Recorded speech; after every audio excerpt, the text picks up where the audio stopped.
and having some magical options is kind of a nice solution to it, beyond just like everybody getting items or spending their feats on it or having to, homebrew and a bunch of other stuff. So I figured magic might be a nice way to approach it, and it's worked so far in the Skull and Shackles pirate game. So, which they just now hit level 5 in that one. That one's a slow burn, Okay. slow burn game. All right, everybody good on sound now? Yep, we're good. Alrighty. So We're I'm gonna bring you live. back over to the cellar of the house that crawls, where I think we were in the middle of some combat. Peeps were fleeing out a secret door. If everything is exactly as we left it, so there should still be some. Yeah, there should still be some combat-y stuff going on. So let's see. Alrighty. Bring up the initiative tracker. I think we just ended with Toothless. Yeah, that's so my record. Yeah, I think back to the top of the initiative with Tari. So Tari, sort of kind of ducking down the trapdoor staircase and back up again. You kind of peek down and you see this sad little smuggling pirate, his head crushed against the stone wall, his body still kind of held limp by Skull and Thogrum, sort of area controlling the whole stairwell at this point. Toothless is way over here and seems to be looking at something on this wall. Seems to be where the other smugglers are fleeing to. So what would you like to do? Yeah, I'm gonna dash. Okay. Over to here. Let me select myself, and then okay, having a hard time selecting myself. Oh, because there's a big stack of people here. You want me to move you off to the side? Oh, okay. Yeah. That. Now remember, when your mini is selected, you can always use the arrow keys. Right. To move the around problem as well. is selecting it now. Oh, okay. I would not have thought I would have a problem with that, but. See if there's something that I'm just missing. Maybe are you on the select tool or on the pan tool? Sometimes if you have hotkeys on, it'll switch for you if you're not paying attention to the hotkeys. So do you have the black arrow or the little white? Black arrow, yeah. Okay. But tapping on it does nothing. All right. What if I move you over here by yourself? Does that help? Nope. Still nothing. It's kind of weird. Let's see. Yeah, you have control over it. All right. I'm gonna spawn a new one of you. See if that helps at all. All right. Let's see. Characters. All right. Can you grab that, Tari? Nope.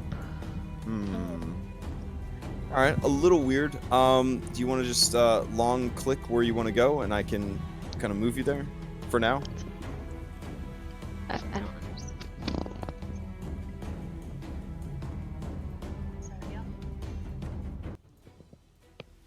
Oh. So you're moving over this way?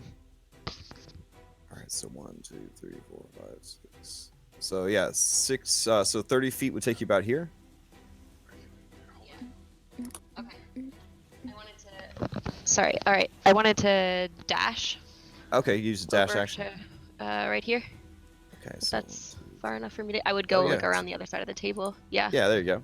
Kind of Dukes of Hazzard over the side of the table. Say, I might be able to get them all with Thunderwave if y'all stand back after you're done. And that will be my turn.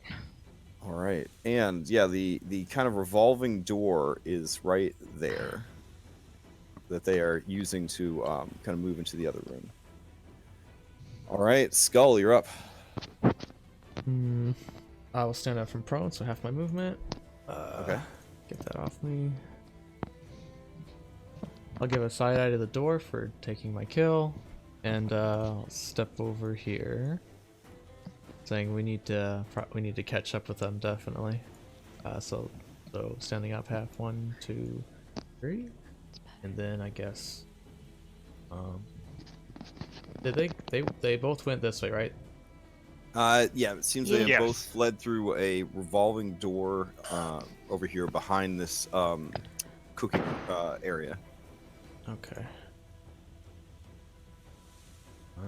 Yeah, and it's pretty well concealed. They've got like, you know, pots kind of hanging from hooks, and they've got like a little cookbot set up here, and there's like slabs of dried meat and cured hams hanging down. So it's one of those things that like it's pretty well concealed on this side of things. But now that you guys know about it, it's not even a thing. You probably just go and push against it and it'll open for you. Right. As the plan, are we going to pursue them through the door, or asking my team? Yeah. I'd follow you. Okay. Yeah. Okay. So I'm just gonna for the rest of my I'll just do a dash action and go 1, 2, 3. And is it an action to open the door, or is it? No, it would just be it'd be an interact, but it would also be difficult terrain to kind of get past all the cooking equipment and stuff and get in there. How do they get past it then? Same deal. They moved into the space and then they pushed through the door to open it. So it's an sorry, it's like an item interact to open a door. So Okay. Right. Yeah. I'll open the door. all right. I'll go. So as you move up to open the door, you can feel someone on the other side Holding it? kind of react to you pushing it, and they Okay. start pushing back. So do an opposed athletics check for me. Oh. I hope it's good. That's okay. Oh, nice. All right, yeah. Not much of a chance of them beating this. Let's see.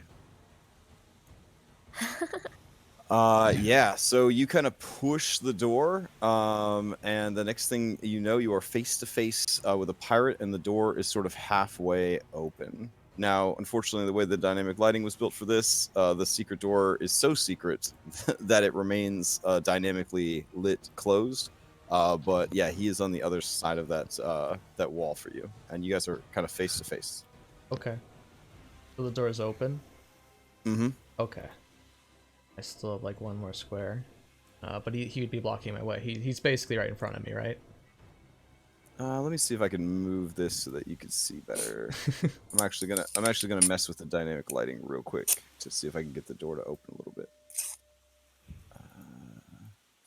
There we go. How's that? Hey, There we go. Cool. I see him. Cool. Well, I can't attack him. I used my action to get here. I guess I will draw my second blade and stand my ground. All right. Yeah, he swallows hard, seeing flecks of blood and skull kind of on your equipment, inferring that the worst has befallen his companion that they left behind. Illyria, you're up. Okay, I will run over here and Okay. You dash down the stairs and past your allies. You kind of slide to a stop, and you see that there is, in fact, a secret door that is now left, open. Sort of one of those old-timey revolving doors, like a revolving panel. okay. So we kind of have like sort of this effect here, that kind of thing going on. Okay. Yeah. Am I able to hunter's mark him? Yeah, that is a bonus action. You can definitely do it. I will hunter's mark him. Oh, he is hosed. There's no getting away from Hunter's Mark. Alrighty. Anything else? That'll be it. Okay. This guy will continue to be dead. Next up, Haxel. Alright. Did this guy right here have a gun on him? What's that? An asp or whatever that magic wand stick? Yeah, there is. Hell yeah. This guy is still holding on to in his death grip the strange wand that he had. Could I grab that, please? Yeah, totally. Oh. You gonna reach down and grab it out of his hands? Yeah. God. Is that like an action? I would say that he's dead. So you could probably just reach down and grab it as your item, as an item interaction. But as far as like how does it work, what does it do?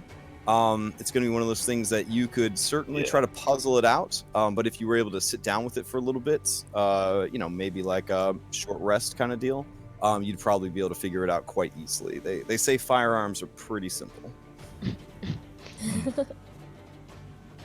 Yeah, I'll tuck that into a belt. All right.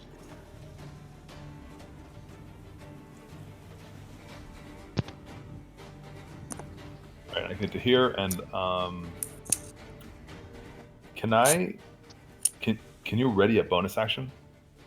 Technically no. Okay. Some groups will waive it for like a healing word or some other bonus action spell because you're still committing to using up the spell slots and you're still having to use up your concentration slot. So there's a lot of like tax involved. But generally, rules is written, a bonus action is pretty strict in how it's used. What is the action you were hoping to hold on to? I wanted to. Well, I'll just toss a bardic inspiration over to Skull. Okay, cool.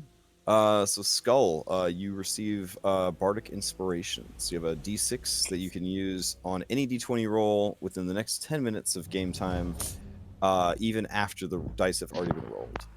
Oh, okay. Cool. Yeah. All right. Anything else from Haxel? All set. All right. Thogrim Fireforge, you're up. Alrighty. Let's see. 5, 10, 15, 25. If I'm standing right here, can I at least see the dude in the doorway? Where you're currently standing, or if you went somewhere like else? If I went 5, 10, 15, 20, 25. If I went here. Jumping inside your mini, I could definitely see him. If it's a saving throw based spell, you'll be fine. If it's like if it requires an attack roll, he's probably gonna have like 3/4 cover from your ally and from the secret door and from the wall and all that kind of stuff. So it would be a tricky shot, but if it's a spell with a saving throw, he doesn't get any kind of bonus. Okay. Yeah. So I'm gonna run to that point. Right. Hey, get back here so I can crush your skull in like the other one. And I'm gonna cast a command on the far one back. And Oh, okay. You're gonna cast command on the one back here. All right. This one back. Okay. Let me check something real quick. Must succeed on a wisdom saving throw. Yeah. Follow the command. I'm just double checking that it is not a charm effect, cause elf. So let's see. All right.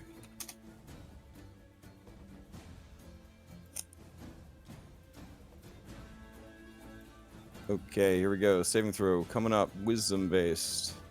And you're telling her to come here, basically, scorpion style. So you want her to spend her action getting closer to you. No, just to halt. Okay, so to just stop moving. Gotcha. All right. So let's see what we got here.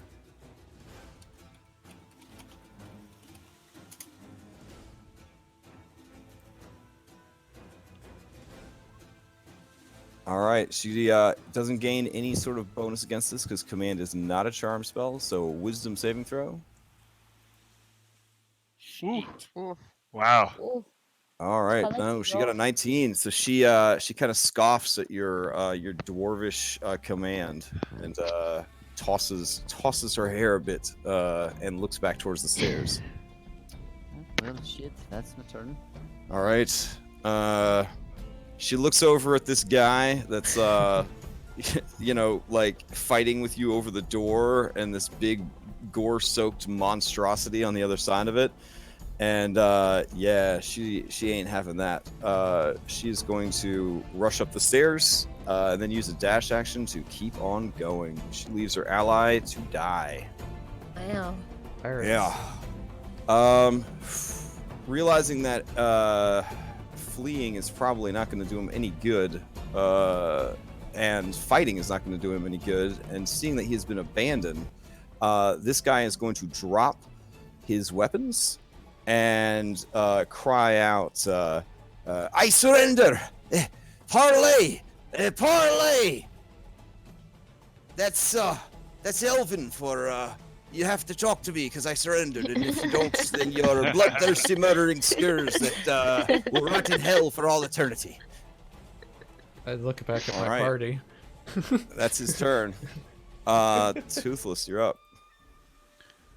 I think Toothless would kind of approach him a little bit, kind of maybe moving into Skull's space, and he would kind of, at least momentarily, try and hold. Double Kaiju Monster Fest here. Gotcha. All right. Yeah, he would try and hold off everyone, and he would say, "Oh well, that's fine, but we're looking for the rest of you. So where are you? And if you don't tell us, we're just gonna kill you because we don't really care too much." No. Look at me. I'm just a guy. I'm just a man left behind by his superiors. Left out here as the fodder to hold off ye attacks. No, screw them. My loyalty's not here. They've been getting into this weird cultist shit. I ain't having none of that. And where are we find them? I know your people are good people. We do a good business together, you see. So you don't need to freak out none there, lizard folk. No, that's fine, but where would we find the rest of you? We don't have a lot of time. Well. Real quick, can I insight his? Can I insight check his? That he doesn't. Yeah, play sure. all this shit. Yeah. Thogrum, your insight detects that this guy is terrified for his life. And that could mean that he is telling the absolute god-awful truth, or it could mean that he is saying whatever he feels he needs to say to make you happy. So it's, yeah, so you cannot tell if he is telling the truth or not. You only know for sure that he is very scared right now. And you mentioned smuggling. Where do you do that from? We're gonna have to take a look. The caves. There's a secret door, but you done goofed. You made too much noise. Sam Blanet knows you're coming. He's got his defenses up. Something fierce. I don't care about the Sam Blanet character. Where's the secret door? I'm sure that's how them guards felt too, and they're all dead now. Exactly. Can you show us the secret door or not? If not, we will discuss what to do with you. I've already said I'll do whatever it takes. Now please, let's settle down and exit combat. This music, it's making me nervous. We should go get that elf, guys. We should I want to get her. All right, well, we're gonna stay in initiative for now. If we get out of initiative, she'll get to dash again. Yeah, so 3. Well, it was the dude and then Toothless. So we've really just been in a super extended 6 seconds here. Tari, what are you gonna do? And she is oh yeah, this guy is marked too. So if he tried to flee, you'd be able to track him anywhere he went. So just keep that in mind. Okay. All right, so Tari, what are you gonna do? This guy is apparently trying to surrender. He's willing to sell out all of his companions. My sympathies are with the people who value their lives. I will say. I'll move up towards him. Away from Buddy. Okay. What have you been smuggling then? These fire cannons from the Gnome Islands, and the standard stuff. What get the monies? Kurturan silks and elvish brandies, things that have a high tax right now. Seems logical. Well, I'm happy to accept your surrender, but how can we be sure that you'll actually get the fuck out of here? You'll actually let me leave then? Oh, that's a mite better Well, than I it's even not up thought to I me. had. We need a. Look, if you just give me a moment, I could spell it all out for you. Their defenses, the traps.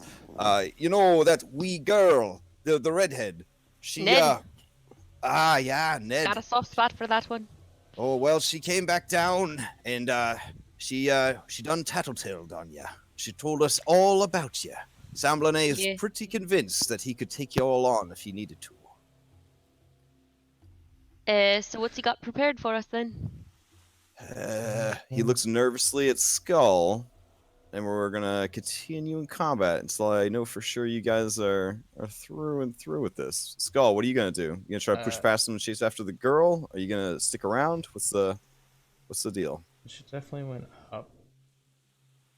I think Ensemble and his crew are down. I feel like you could probably catch up to her, if not cut her off by going this way, maybe? If she's running out of the house. She's probably, if Ned went to the same spot she was before, that's where she's probably running. Dang, we shouldn't have killed those centipedes up in the kitchen. She would have ran into those.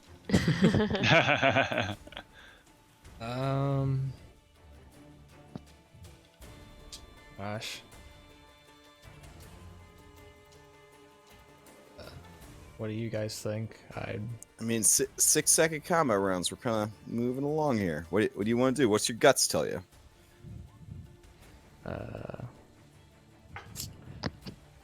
Yeah, I want to chase her. I want to push past this guy if he's not. All right. If he's He's not going to try me. to stop you. Okay. I guess I'll shove him back towards my allies and stalk past him. So that 1, 2, because it's difficult terrain, right? Oh, is he Right. Is he hindering me? I mean, he's trying not to, but so do your allies. It's just one of those things that you're moving through a crowded space. So Yeah. That was 1 or 2 spaces to move. it would be 2 to go through his space, even though he's 1, letting you 2, through. 3, 4, 5, 6, and then I'll dash. I guess if you, how many more spaces that go up the steps? Because I dash from here. Right. So it'd be like 1 more, and then I And can I'm push up. you up near the top of the steps. Okay.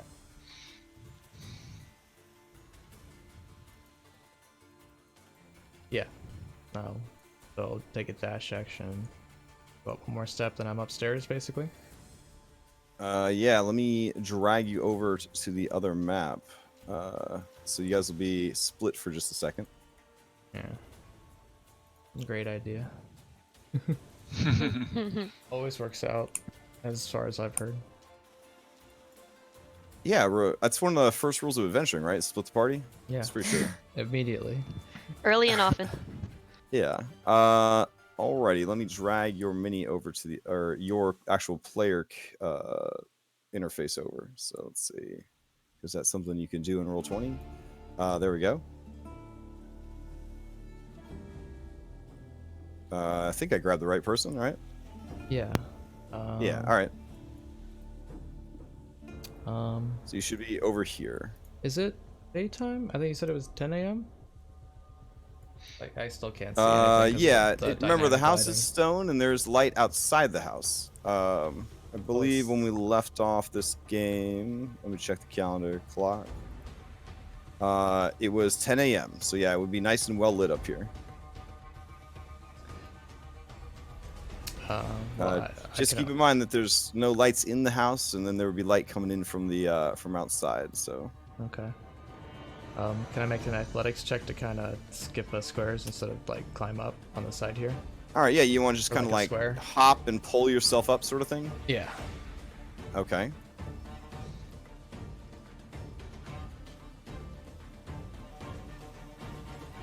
Yeah, all right. So If you it'll save me a you little kind bit of movement. yeah, you leap and grab the side of the stairs and pull yourself up. Okay. And then the door should be right here. Right. Correct. Object interaction. All right.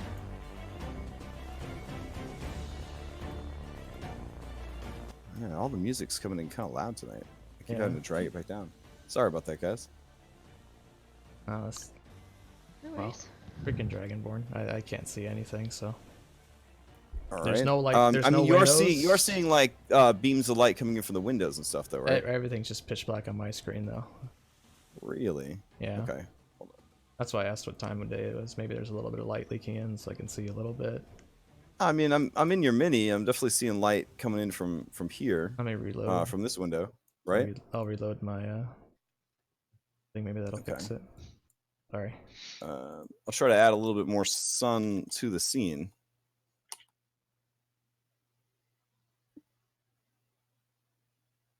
No, I Let's still see. can't see nothing. Maybe if I go in the door or to their side.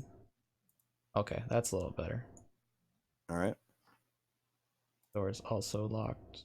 Oh, There you Okay. go. Does that help a little bit? yeah, thank you. Okay. Which way did she go? Can I tell which way she went? You still running? I mean, yeah, just a cursory kind of glance around. You aren't seeing her. Well, is this door open or not? Because then she probably went upstairs otherwise. Yeah, this door is open.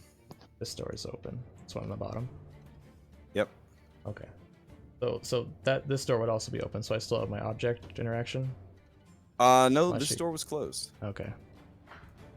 Oh, maybe she hopped out the window. Yeah. I mean, people can also close doors behind them when they're running. Okay. So there, Yeah. a lot could be happening here. Dang it. All right. So that was 1 to get upstairs. Clues abound. 2, 3. I have some here. 4.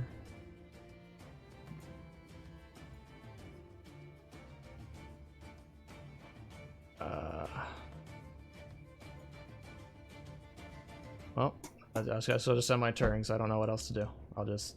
Okay. There's no clues. All right, so- Illyria, down below. What are you gonna do? I, for one, am not going to be fooled by these people. Again, Okay. they're not Don't to wanna be waste that trusted. hunter mark. And I am going to move up and start tying him up with my Oh. rope. Okay.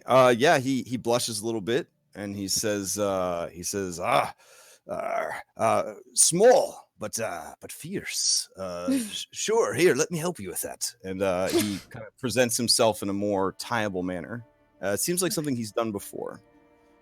All right, I'll tie him up and hold my crossbow up to him and Ooh. tell him, "Speak if you value your life." I'll say whatever you want to hear, my lady. Where are they? They being Samblonais, in the sea caves. There's a door. It's hidden behind the shelves by the beds. Spud. The other room, ma'am. The other room. Are we out of combat now? As long as pursuit is still happening, we'll need to stay Okay. in combat. All right, cool. All right. Shall we just drag you along with us and you can show us? Aye, as long as you keep me in the back. I Nope. don't want no smoke pellets in the guts. It's a terrible way to die. Oh, I think you could be in the front then. Thank you for that suggestion. Oh, that would be less than optimal to me. Longevity, you see. You have no way of negotiations here. You either die now or you help us, and maybe you'll live. All right, give me an intimidation check. I'll say advantage because of the situation that he's been put in and the Wonder Woman lasso routine.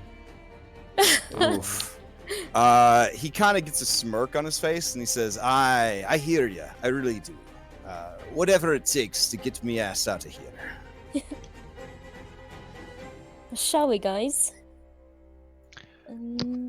All right, Haxel, you would be up because it would be a full action to start tying this guy up and kind of interrogate him as you go. So Haxel, what are you doing? Let's see. As First, all I'm this gonna is look going- on this. I'm gonna look on this table. Is there a jar or anything? Ah, yes, the table. Excellent. Let's see. What is on this table?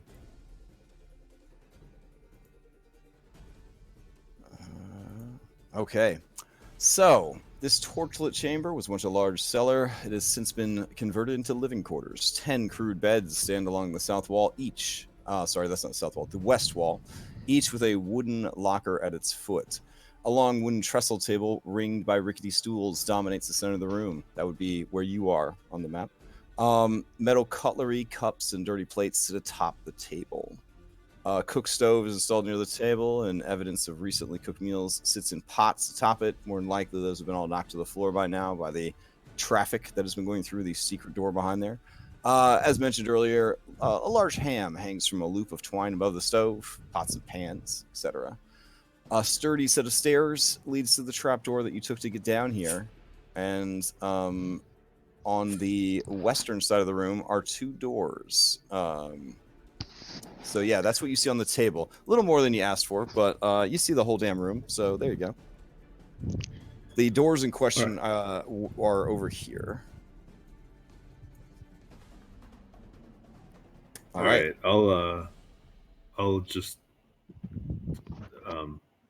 Was that a full action to look? I just. No, you were literally just asking me what the room looks like, and I just told you. So okay, cool. All I would have done in that instance is maybe checked your passive perception and your passive investigation. But if you wanted to actively search, the search action is totally a thing. So that would be what your action would be for. But just to kind of glance at a table and around the room, that's just life. Yeah. There's a guy here. He is tied up. He seems scared, but less so now that this elf woman is here, pretending to intimidate him. Wait, no, I'm leaving. Yeah, and you come back into the room, and as you do, your skin crawls at the memory of what transpired here. All right, I will. I can see Skull from here. Yeah, he's actually gone. Skull is gone. Sorry, I should have removed him from the map. Yeah. Okay, I'll try and follow him, but I'm gonna be literally up, and that should be my last. All right, staying clear of the hollowed out husk that contained the rock grubs, you cautiously press against the wall, making your way towards the stairs. Sort of playing the floor as lava. I got you. Fogler, you're up. All right, 5, 10, 15, 20. I'm gonna use the dash action. Take the dash action. 25. Okay. That's 25 and 30. Yeah. 25, Yeah. Clattering of plates, shoving of allies. You kind of push your way through the crowd and come into this room. Begin making your way up the stairs. Yeah. And, all right. That is my turn. Okay. Oof, up top. Yeah. Let's see. Let me switch over to up top, see what's going on here. Yeah. I guess that's what they will try to do.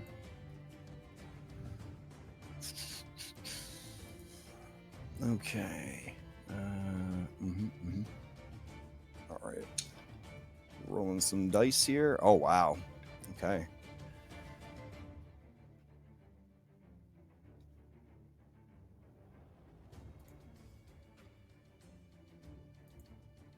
Yeah, that will be their turn. That brings us to your prisoner. So back downstairs for me. Yeah, the prisoner, he's trying to kind of regulate his breathing, trying to compose himself and not look completely terrified. And he's just sort of keeping quiet and waiting to be asked things and all that good stuff. Yeah, Toothless, you're up. Well, buddy, what do you think we should do? Should we interrogate the prisoner? Should we go upstairs, or should we follow his secret door? Oh, okay, so the man watches you talking to the doll, and all the hard work he was putting into his composure starts to kind of crack and fade a little bit. And he kind of squeaks out. He's like, "Hey, where did you find that? Tell me you didn't find it in this house." Oh, I found it in this house. He likes to hold daggers. Yeah, no. This house is for real haunted. It's not just us and a bunch of bugs trying to scare folk. It is legitimately haunted. Well, tell him everything you know, or he'll kill you because he's haunted. You want me to address the doll, is what you're saying. He's talking through me right now. He might kill you. Talk soon. Okay. He looks back at you, Illyria, as if begging for help. Begging for mercy from your 7 intimidation check. He knows that you're a softie. He knows that you're a and he's kind of shaking his head. He looks directly at the doll, and he says, "Aye, yes, as you might know, spooky doll, this house be haunted by an alchemist lich. Alchemy with the potions and whatnots. Anywho, a fool died in some experiments or whatnots, was looking for some recipe to make everything into gold, philosopher's stone, that sort of thing. I don't know. Samblane was going on and on about it, got bored one day and went looking for it. Found a room full of skeletons. We done sealed it off, though, real good. It's down there to the south. I wouldn't recommend going in there unless you like dying. Again. ? All right. So that's what he had to say to Buddy. Tari, you're up.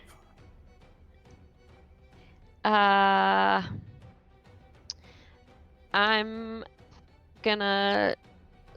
I'm just gonna drag homeboy in Homeboy to the room Okay. with us. He's had a lot of names in his pirating career, but Homeboy is the first time he's been called Homeboy. All right, so you drag Homeboy in, you sit him on one of these rickety stools, interrogation style. Sure. Okay. So- He does not seem to be a stranger to this either. How else do we get down to the caves? I told you, you go through the secret door. What's right over there? Well, the ships don't fucking sail up through the secret door, do they? Ah! You're a clever lass. No, there is a ship that we work with. It's called the Sea Ghost. We signal to it using lanterns, you see. When there's goods to be traded, we signal to them, and if they signal back, we take the jolly boat out, and we trade out goods in exchange for other goods that might be easier to sell in town.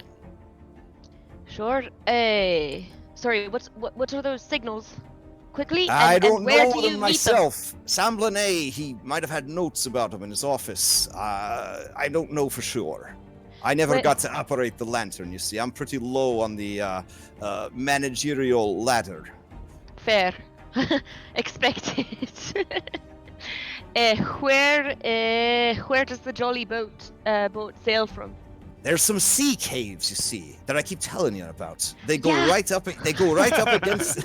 They go right up against the sea, lass. Right up against the sea, they do. all right. Then if you were to climb down from the cliff, what side of the cliff would you go to? Oh, the side facing the sea, dear. He said clearly. Right in front of the house, cleverly concealed by sharp, jagged rocks. It's a low cave. You can't even see it when the tide is in. Clever. Yeah, it's almost like we're professional smugglers. Almost, except for that. Yeah, almost except for you Lipstick. meddling kids and your crocodile. All right, so back upstairs, Skull. The manhunt or Lady Elf hunt continues. She stands at the top of a waterfall. She cries out to you, "I didn't murder my wife!" And no, wait, sorry, that's a different game. All right, so Skull, you're in the hall. There are a lot of ways to go in this house. There are a lot of places to hide. Well, okay. Okay, well, thanks for the hint. I was gonna say, well, the Action Academy of D&D says I will never be able to fucking catch her. So, if she's You're just a running, second level rogue, right? Or did you go fighter? I went fighter. So, if Oh, she's, okay. I was about to say, I know second level she's rogue, already you slinging out definitely- 2 attacks around. Like, Yeah, so she's that's not, true. She's Yeah, not a scouts, basic, scouts are no joke. basic They are a pirate. very strong low-level monster. Yeah. And she's got that wood elf racial speed, so 35 is Yeah, 30. I was just thinking about all this metagaming as it was. If there's no And signs... she's a wood elf, so once she gets to the natural areas, she has advantage to stealth. Oh my gosh, yeah. So if there are no signs of which direction she might have went, is that like a search action to kind of look around, or Yeah, it would definitely be a search action to kind of look for clues. Okay, well yeah, okay, I'll do that. All right, so you could do a perception to try to spot something interesting, or you could do an investigation to try to piece together information that might help you. It's my two different Batman ways vision. of approaching the same problem. I'll try perception. Okay. Well, that was not expected. Okay. Yeah, you are confident that if she was hiding anywhere nearby, you would be able to see or hear her, which more than likely, and this is a slow facepalm for yourself, maybe she probably did go out that window. Yeah, that's if that's the case. And that's okay. I mean, it was a chase. She had a head start. I mean, she's a roguish type character. Like, this is kind of their thing. Does she have any distinctive facial features? If he's gonna give up, he's gonna try and remember her face. Maybe he can find her. Yeah. She was quite lovely if you're into non-scaly humanoids. She had a lot of wood elves in the current era of Faerun and Tyrell. A lot of wood elves and wild elves are into sort of facial tattoos or facial inks, maybe not permanent ones, but they do love putting all sorts of intricate like dots and lines and patterns on their face. She had blue eyes, platinum hair, maybe they were greenish blue, and she had a lot of like white dots and lines on her tan skin.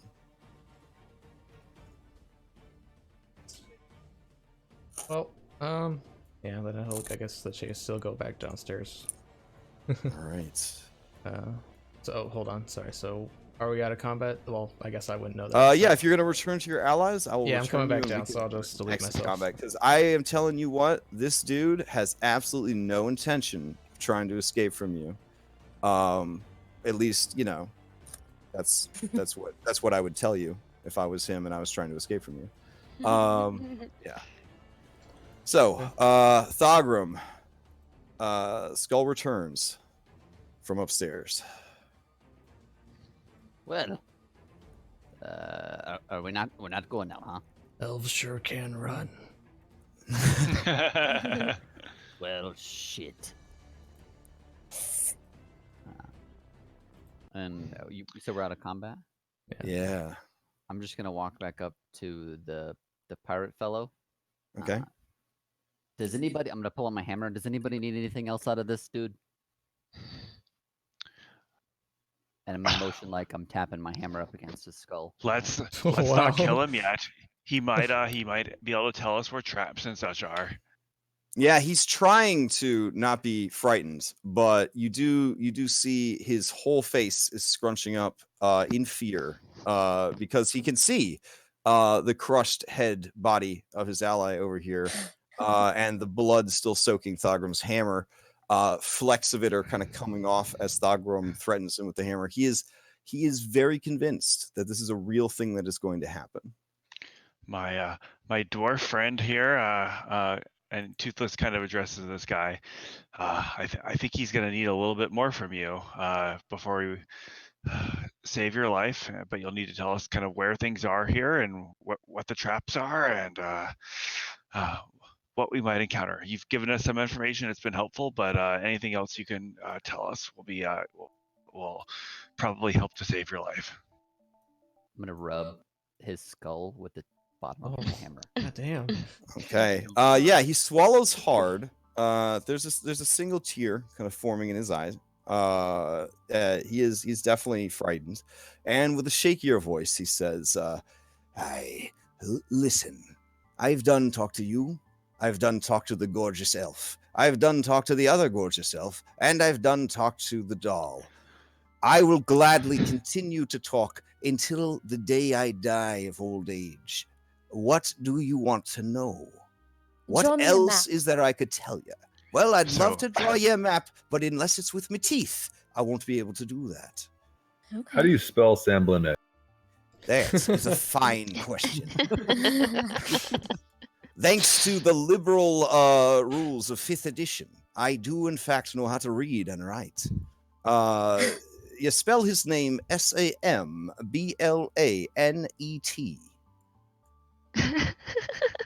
Oh, it's French, maybe.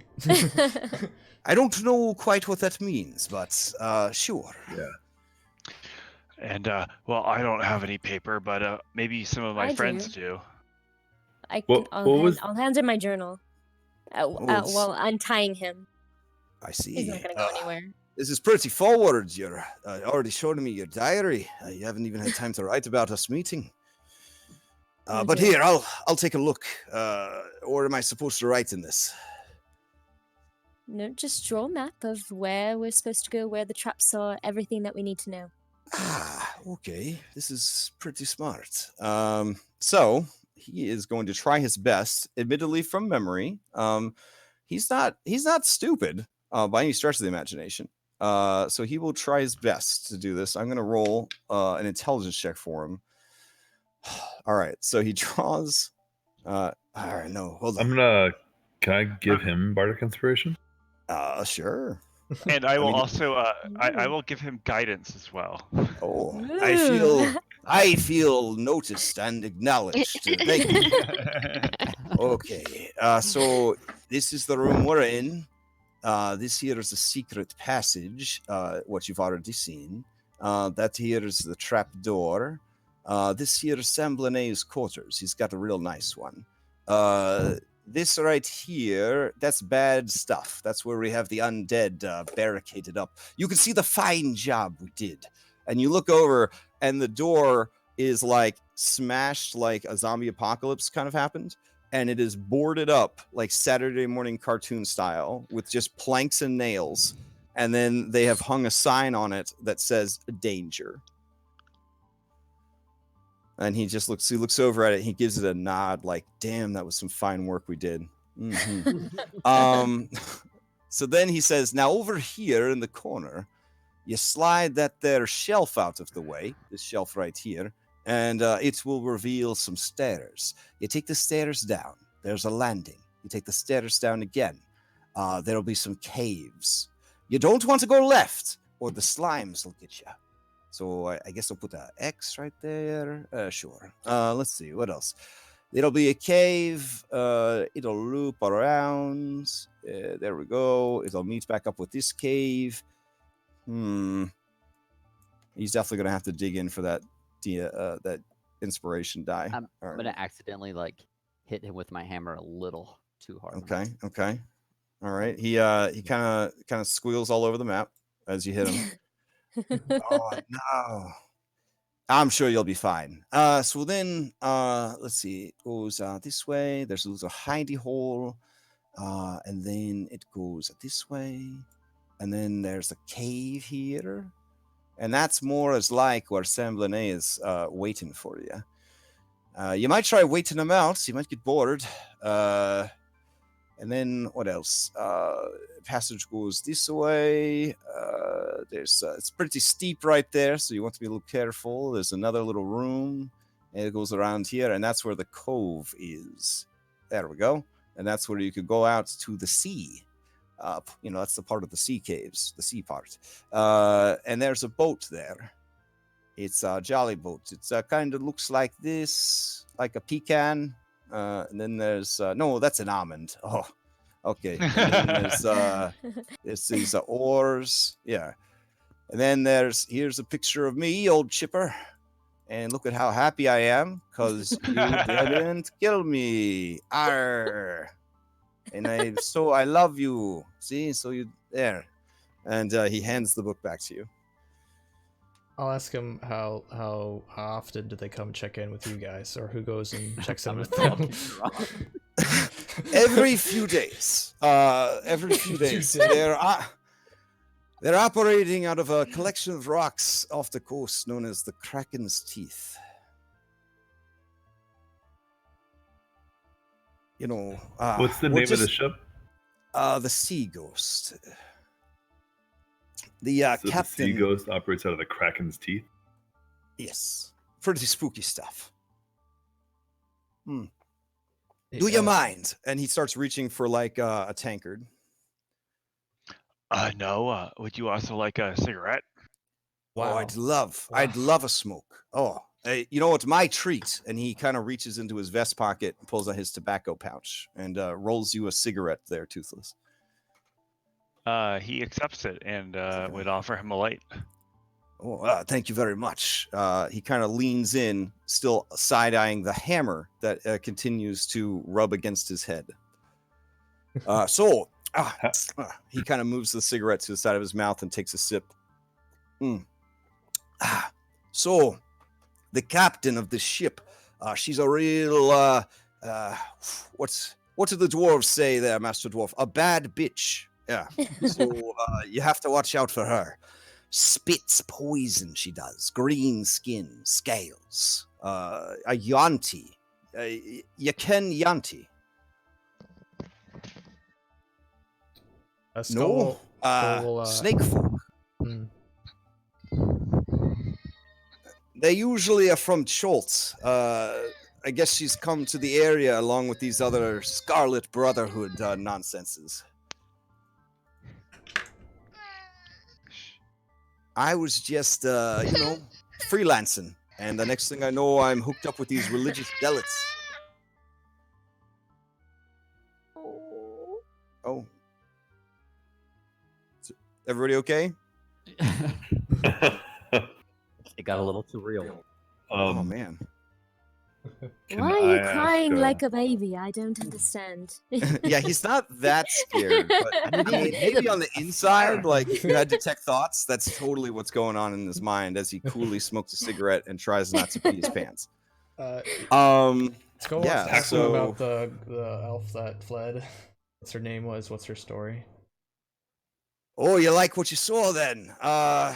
Yeah, that was Celeste. Ooh, Celeste. Yeah, we call her Slick and Sly on account Is of that her she's so name? fast and sneaky.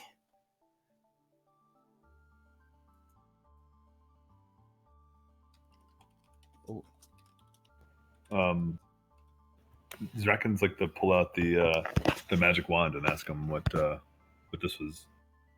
Ah, yes, I see. You appreciate the finer things in life.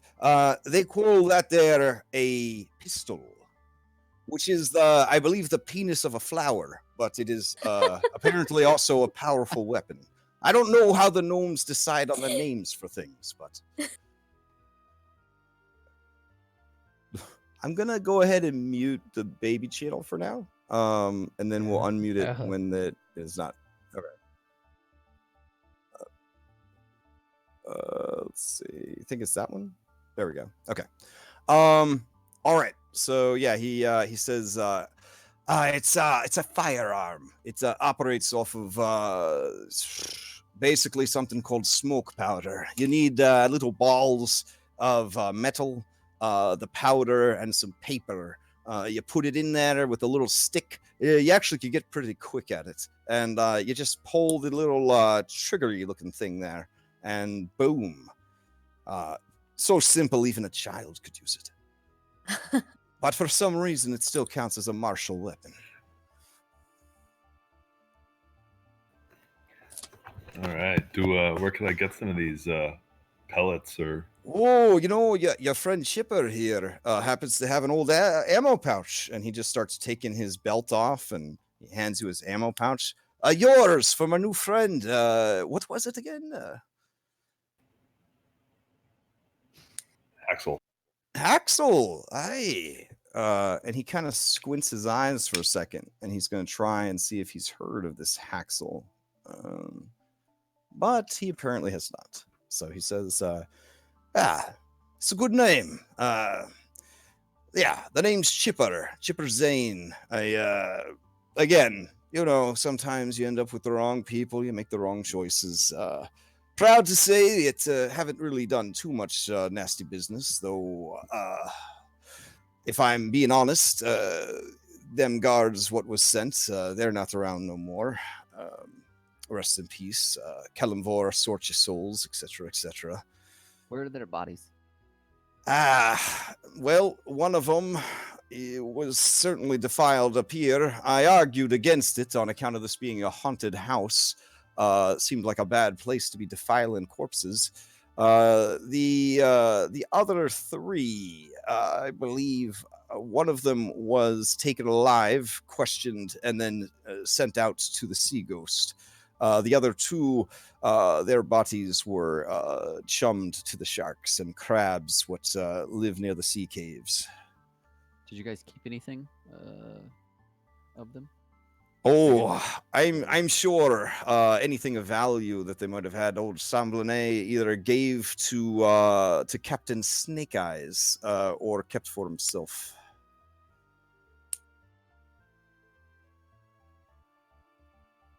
Skull will ask him if there's any other traps or things that they set up on this level, in his office specifically. In his office, no. He's a big fan of that their magic mouth spell. Has sort of perfected it to extra spooktacular levels of drama, as some of you may have seen. So the door's trapped.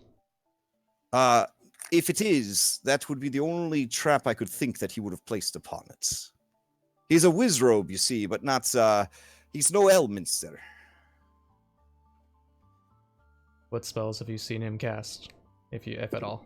He can make missiles of magic fly through the air. He can shoot scorching rays of fire from his fingertips. He can make people fall in love with him. Okay. Those are the main ones. Plus that their magic mouth that I've seen him perform. A bit of prestidigitation, you might say.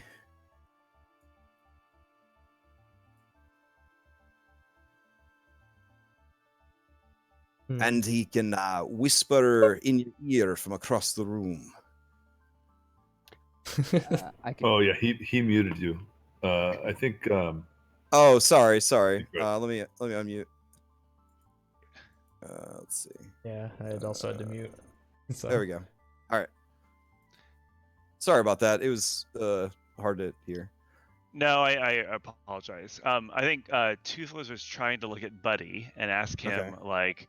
Oh right, what Buddy's stance on is? Yeah. Yeah. Okay. Go ahead and give me a D20 roll.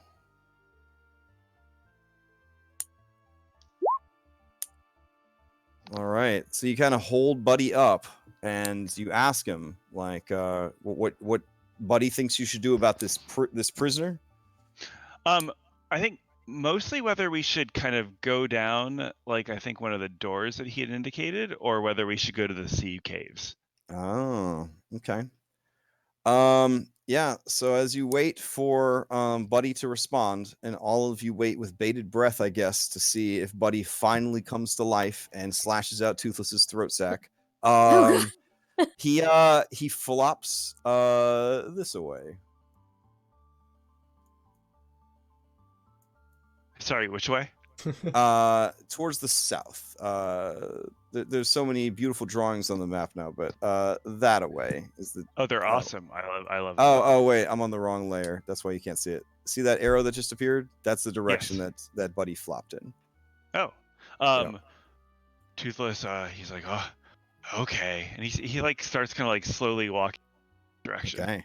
Yeah, Toothless. no. It's very much episode 1, season 1, Walking Dead. There's a door here, and the door is labeled danger. And it looks like it is barricaded from this side to keep whatever's on the other side from getting out. What is there an ammo belt on this dude as well? Yeah. All right, I'd like to grab that, and then Sure. Let me see if I can grab this thing real quick. That might make it a little bit easier for looting purposes. Let's see. I think I can grab tables from other games. If not, that'd be a real pain in the butt. But we heard that I think this was the door that, in theory, was like where the undead were. Yeah. Or no? He said that. Yeah. That's Okay. That's definitely where the undead are. So it's maybe not the best option. I think those are Buddy's old friends, and they want to be reunited. I think that's what's happening. I mean, it could be a party. Sure. I guess. I do. I think I do kind of want to threaten Chipper. I want him to open the door to his office for me, while I stand back. So the guy on the ground had 10 ammo essentially left with the smoke powder, the paper, and the pellets. And then the one that Chipper handed you had 16 ammo in it. Ooh. So you have 26 shots. Nice. And there's one shot already loaded. All right, now I do have to ask, you've tied Chipper up, but Chipper still has his dagger, his cutlass, his gun, admittedly with no ammo pouch. And he's no longer tied because you did have him draw in the Yeah, I was book. gonna say he's drinking and smoking. Yeah, but he says, look, whatever I need to do to ingratiate myself to you and ensure my ongoing survival. If you need me to open the door, I'll open the door. But I will draw the line at opening the door marked danger. Because, well, you see, it's marked danger. That's, yeah, I didn't ask you to open that one. Yeah. I wanted you to open the office. Sure. Sorry, I must have misspoke. It's locked. He kind of pushes on it, and you see that it is locked. He's got the key on him. Before you go in there, can I ask Illyria? Would you be interested in taking a sample of one of those worms? What is it? What? A sample of what?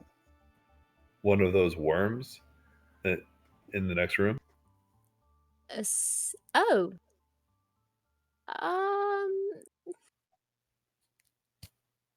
I don't think I want to touch them. I mean, I saw what they did to you.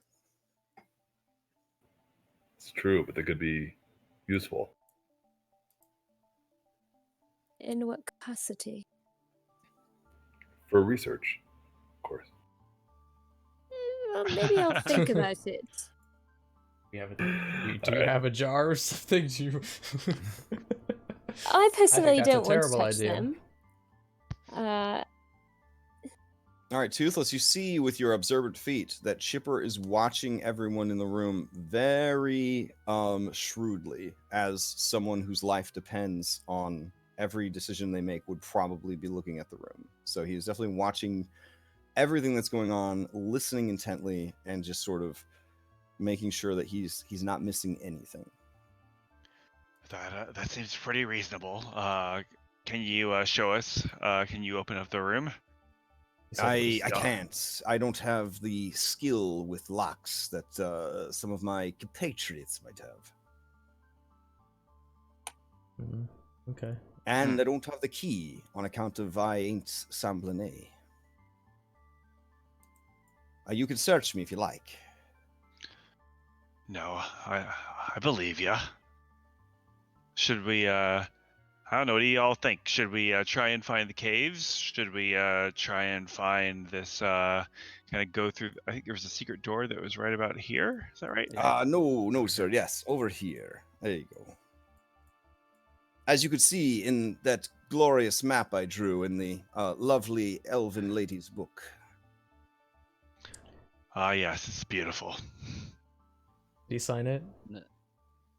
He drew a picture of himself, which is pretty accurate, if I do say so myself. So that if something happened to him, she'd always remember. With the heart. Yeah. I guess. I'm just gonna motion for Chipper to come sit down next to me, like, and then point the hammer down at the seat again. Get over here and sit down. I need to answer questions under your hammer on a stool, then. Maybe. If it makes you feel mighty strong and tough, I'll do whatever I need to do. And Or he maybe sits I'll back just down. Bash your skull in. I'm gonna do. I see that you're new at this there, dwarf. You see, if you push people too far too fast, eventually it loses its impact. He's still tied up. No, He's he's not not tied been up. tied. Yeah, you guys untied him so he could fill out the map for you. Oh, okay. And he's We been can retie drinking him. and rolling cigarettes and trying to unlock doors. Yeah. All right. Let's time back up. Okay, I'll be tied back up then. Toothless, for better or worse, is gonna walk over to the store with Buddy. That's the danger door? Yes. It is the danger door, and he's gonna listen very carefully. Oh yeah. You don't He's- have to listen too long before you hear the sound of bone wind chimes on the other side. Like actual bone wind chimes, or skeletons with like Oh, wind moving through their bones. Well, Both equally scary. yeah, very scary, very scary. Your question is answered pretty quickly as a short sword comes stabbing out of the door. It is a terrible hit. Disadvantage because it can't see you. You have cover from the door and everything.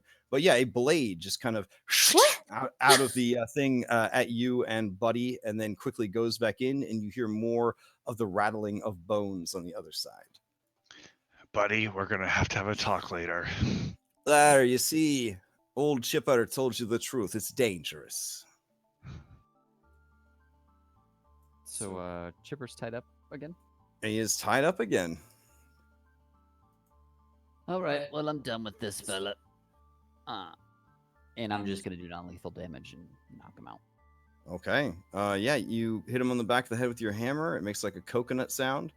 Like two coconuts hitting each other, and he slumps forward onto the table. I'm gonna remove his weapons and stuff. And Okay. are these like barrels behind me? Yes, they are barrels. Can I open them? Yeah, one contains water, the larger one contains fresh water, and one contains salt. I'm just gonna drop his like cutlass and his everything but the pistol. I'm gonna pocket the asp, and then I'm just gonna put any swords or cutlasses. I'm just Sure. gonna- Yeah, he has a small amount of, like how thorough are you being on the search? You going all in like TSA style? Like what do you? Okay. Yeah, so you take his dagger and his cutlass, you drop them into the barrel, and then you take his firearm. Yeah, and I'm just gonna. pocket that. What's in all these footlockers? I don't know. He's unconscious. You'd have to open them yourselves and find out. No, in they the all- footlockers. Yeah, the footlockers all have like those crappy luggage locks that you could very easily smash or pick. They're mostly there as sort of a reminder, don't steal from your friends situation. Now you do notice that these two beds by Haxel are, how do I put this? They seem like they are maintained with more military precision than the other beds. Like they seem like whoever uses these two beds is very rigid and disciplined compared to the others. I'll try and break into this footlocker right next to me. Okay. It would either be athletics to sort of kick or snap the lock off, or it would just be a thieves' tools to pick it.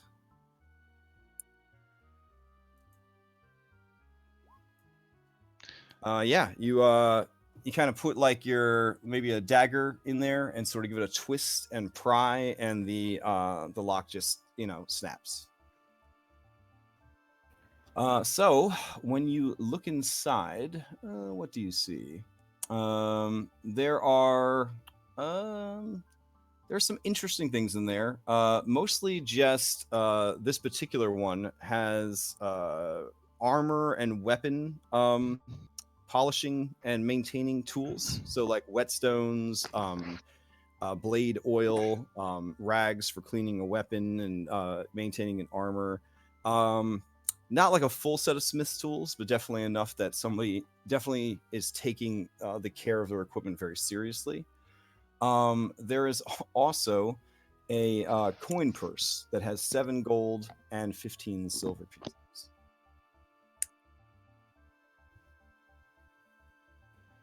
I'll take the coin purse. We could split it later. And There is How many- also at the very bottom a key, and the key it seems overly ornate, like a Kingdom Hearts key almost. It is so overly ornate. Should we try it on the door over there? Yeah. The one that you almost got stabbed at? No. The one to the north. Yeah. Let's give it a shot. Hey, on the way over there, I'd like to look. How many of these beds look like they've been recently occupied? It definitely looks they all like have they sheets? are. Yeah, it looks like they are running a full crew. So there's definitely at least 10 of them. So if you've dealt with Ned and the 3 that were in this room, that would leave 6 more. And assuming Sam Lene has a bed, Sam Lene would make 11. Okay. Yeah. Let's try this key. How are people feeling, by the way, in terms of their health? Is anyone feeling like a little more injured than they would like to, I'm full health. or no? Good. Oh, I don't think Alright. any of us did. Any of us take damage? Toothless did. He's gonna snack on That's 9 right. good. He's gonna snack on 9 good berries. Wow. Oh man. This All is right. all at Each once. one contains enough fullness for a normal person to be full all day. So yeah, you little bloated, but yeah, you eat them up.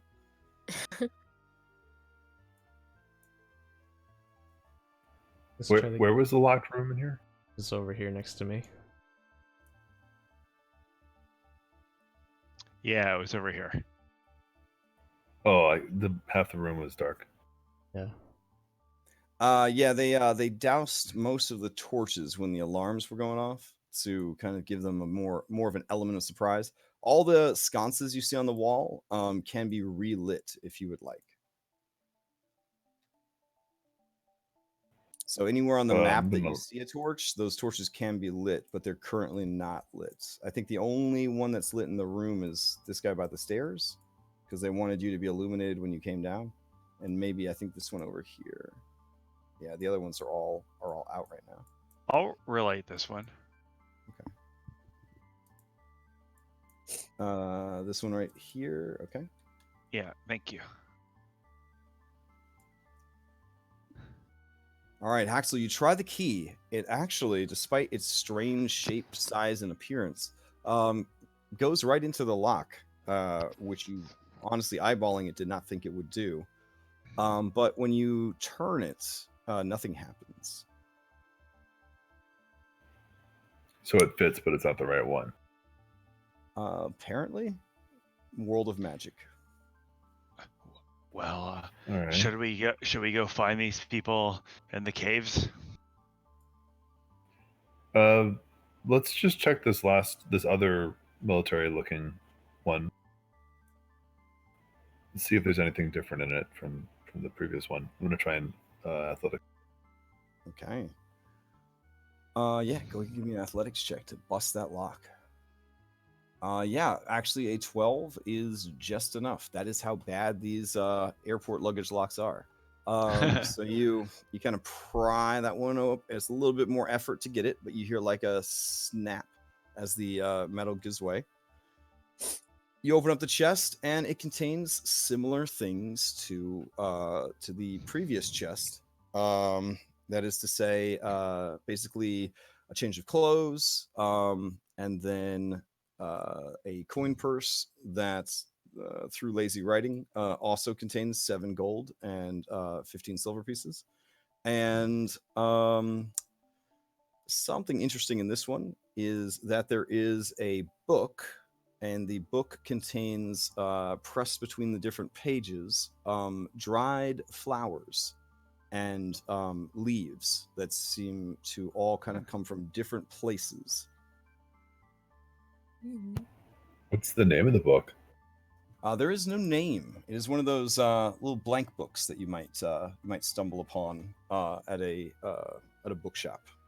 Sort of Yeah, sort of like your companion Illyria has.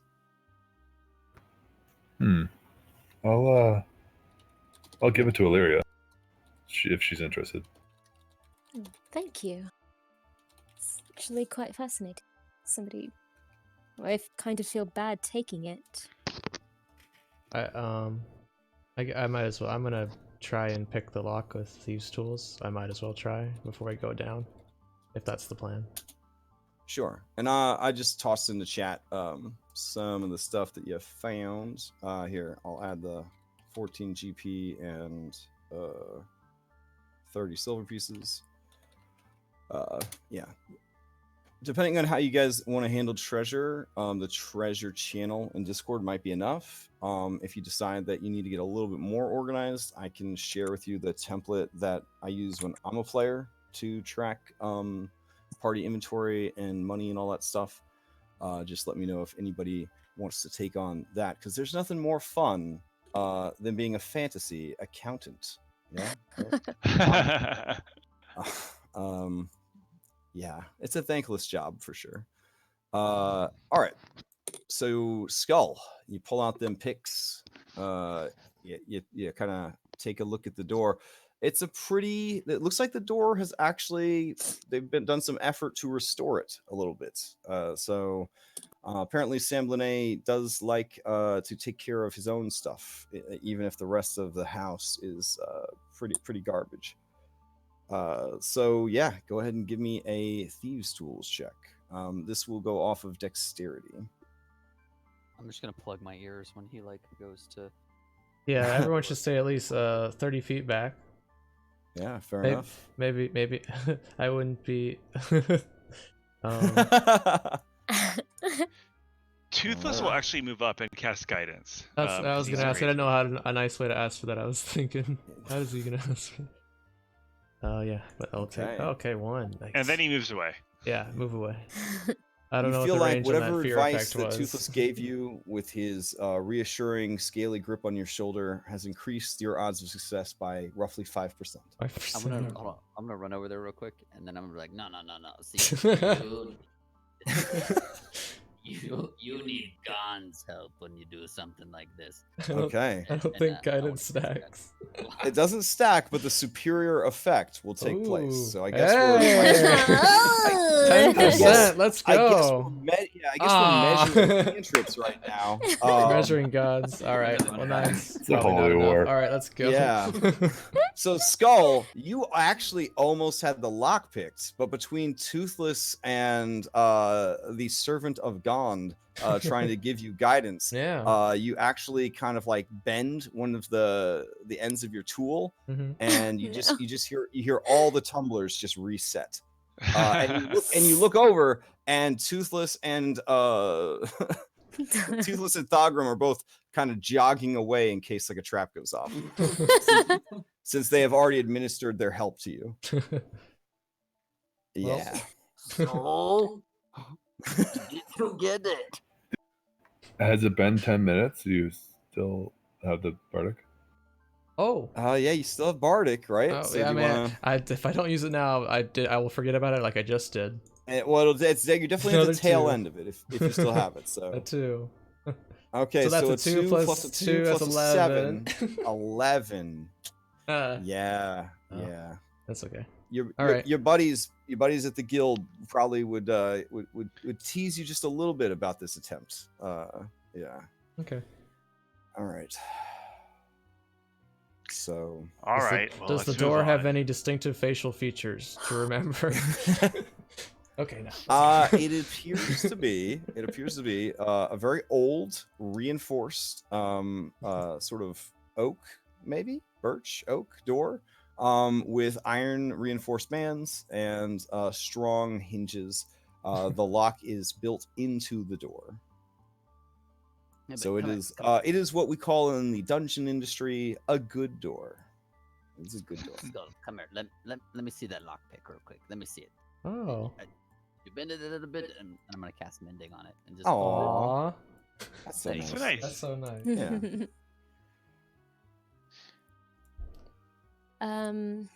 Should we put this one in a bed so that way it doesn't look like he's been attacked? As nice as I want to be as I a player, I mean, don't think you Skull still have would be. you he still would have this probably over here that it maybe looks like he got attacked. So He'd probably know if come you over wanna- to you and then We can cover he'll show him you up. he'll show yeah, I don't his know if you want a lockpick. weekend of Bernie disguise or what, but It's out for yeah, here how many hours? maybe this will help remind you what you Oh did. God! There you go. Oh my goodness. Yeah. Jesus. I didn't think do we that. should.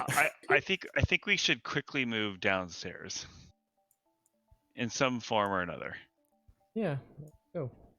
Yeah. The Thogrum Skull would come up to you, almost expectantly, like he'll hold his lockpick out, saying, "It's Like, your you see my fault."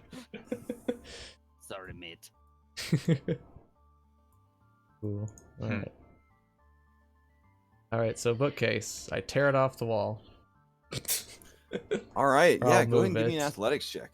Okay. Here comes the one. Hey, that's Yeah, not one. so this thing is ingeniously built on a track that causes the shelf and the wall to both slide into the wall. And so as you kind of hulk out on it and start tugging and pulling, eventually you sort of almost by accident get it to slide into its little track, Yeah. and it opens up, revealing a landing and a stairwell beyond. So just give me wow. a second. Yeah, just give me a second to load it in. Hold on. That's the void. That's the edge. We fall off if we go too soon. Yeah. So Articulating splines. all right, there you go. Okay. And you start to hear, as that opens, the crashing of waves that had died down for a while kind of renews sort of faintly in the background. Oh, that's a beautiful sound. Let's go see where it leads. Okay. Ooh, that looks nice. I guess I will try and stealth if I don't know if you want to do a group stealth or Sure. I'd definitely be interested in stealthing. Okay. As bad as hold I on, seem give to me be at it. just a Oh, sec. sorry. No worries. So yeah, if you guys are going to all be stealthing, just keep in mind the stealth economy, that stealthing is an action. And short of being like a wood elf or a small race character that can sort of hide behind a lot of different things, unless you have some ability, otherwise you do need in 5th edition to have sort of places to hide. Hiding in plain sight, basically, or hiding in shadows, is something that rogues can get via I think it's called the Skulker feat. And then there's also different classes that sort of unlock that stuff. Like warlocks get a sort of shadowy hiding ability, and the Gloomstalker Ranger. There's lots of different ones that are better at hiding. I only bring this up because World of Warcraft is a thing that many of us have played, and in that your rogue just makes like a cool like swoosh sound and then just disappears right in front of you. In 5th edition it's a little more strict about like your stealthing, so you do have to sort of solid snake this thing. So you got to make sure that you're pressing against walls and looking for cardboard boxes to hide underneath and stuff like that. So there's a little bit more involved in the process. All right, cool. Unless you are like a small arcane trickster, then you just keep casting minor illusion of a barrel over yourself every time you stop moving, and everything's fine. Yeah. Fun exploits from Dungeons and Dragons. And I think as Toothless is going down, he's listening very carefully. Okay. And smelling too. All right. Toothless. As you were heading down, and you were looking everywhere, you do notice that the ceiling here, up ahead to your left at the foot of the stairs, has a sort of a shimmer to it. And as you look closer, you do in fact see that there is a green slime-like substance that is growing on the ceiling. So I will put those up so that you can see them. Yeah, and so he would kind of look back at the party, kind of point up at the ceiling, and be like, "Well, that's not great." Oh, it's certainly not great. Yeah. If you want, you can attempt a knowledge nature check to see if any of you know more about green slimes, as it were. You have to be proficient. This is not as common as you would think. It is still a pretty common thing. If you are untrained, you can try it at disadvantage.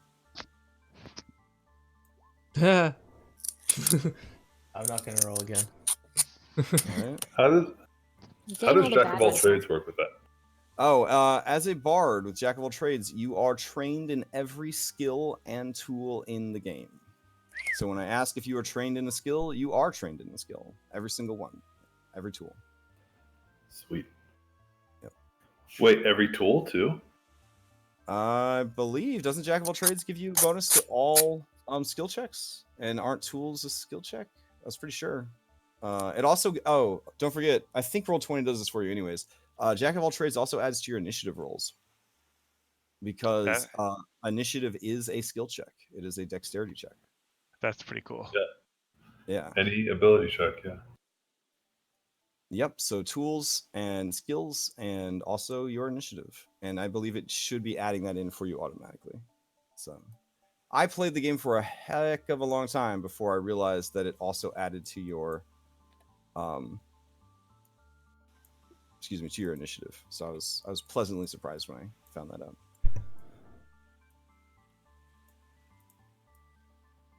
All right. Yeah. So what do you guys want to do from here? So I guess so. Toothless did roll a 25. Okay, on his knowledge nature, my bad. Yeah. So let me tell you all about green slimes. Green slimes, they are a very least type of slime. So they lack any of the mobility and intelligence of the more monstrous slimes, but they are no less deadly. They have a horrible ability to land on creatures that come too close and begin essentially terraforming that creature into more green slime. The process is done through an acidic secretion that the green slime lets out.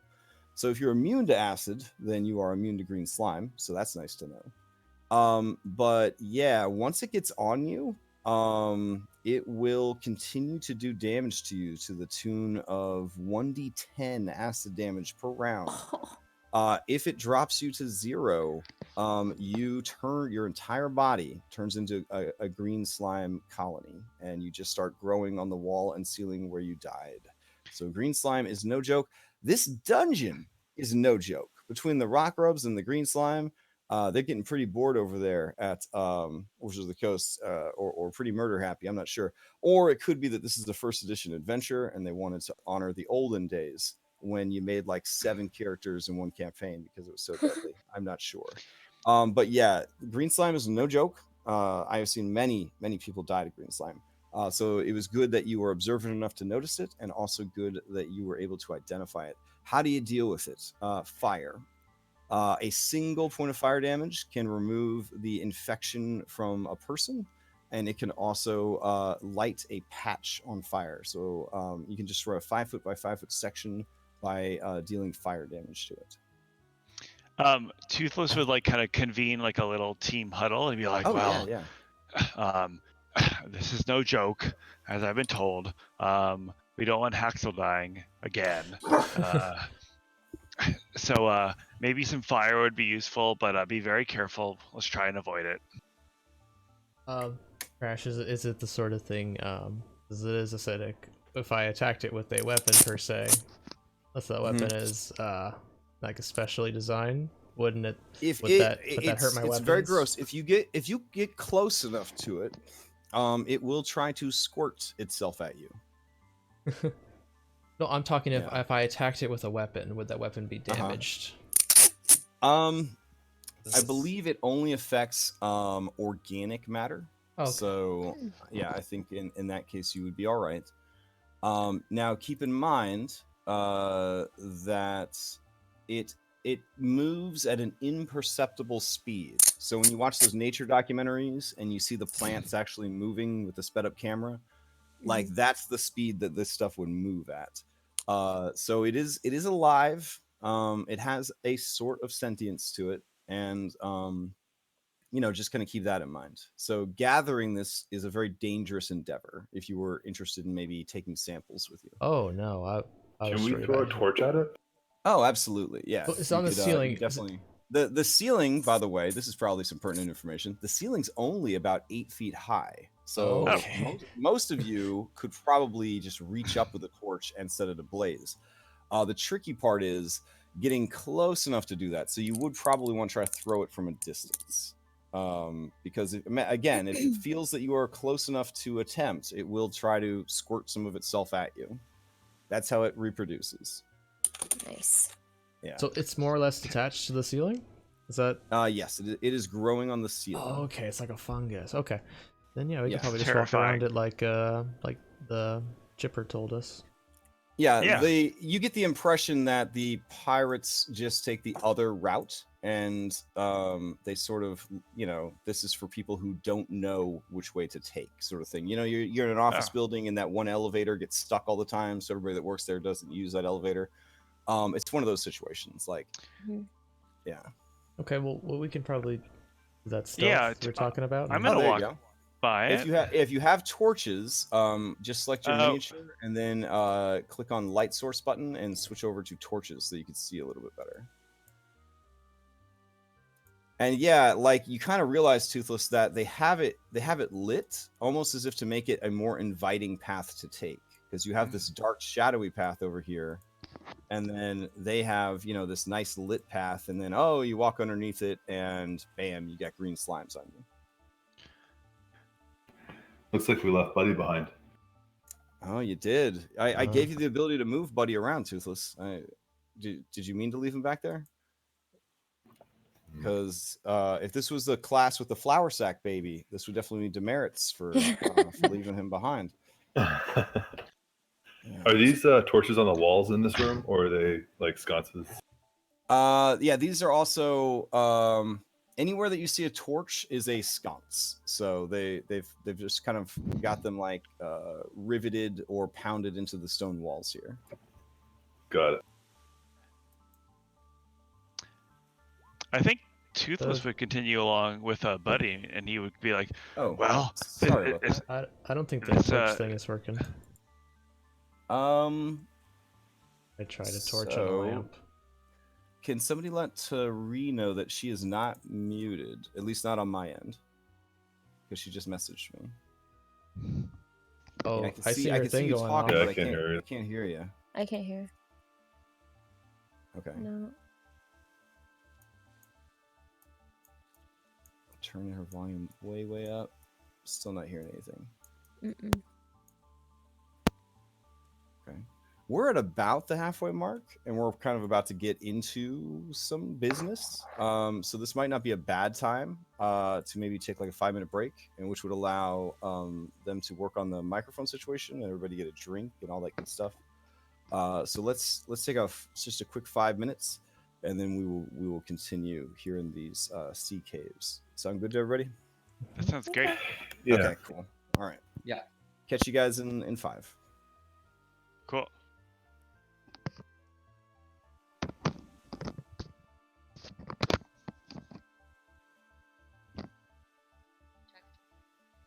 Oh, I heard. I can hear her from your mic, I but think. it was very No, yes. Yeah, Skull would have walked up to Thogger and said, "Your god owes me a new lockpick." Yeah. Wait, did he break your lockpick? Well, I broke my lockpick after he guided. Well, Oh, okay. that's how he would view it. Yeah.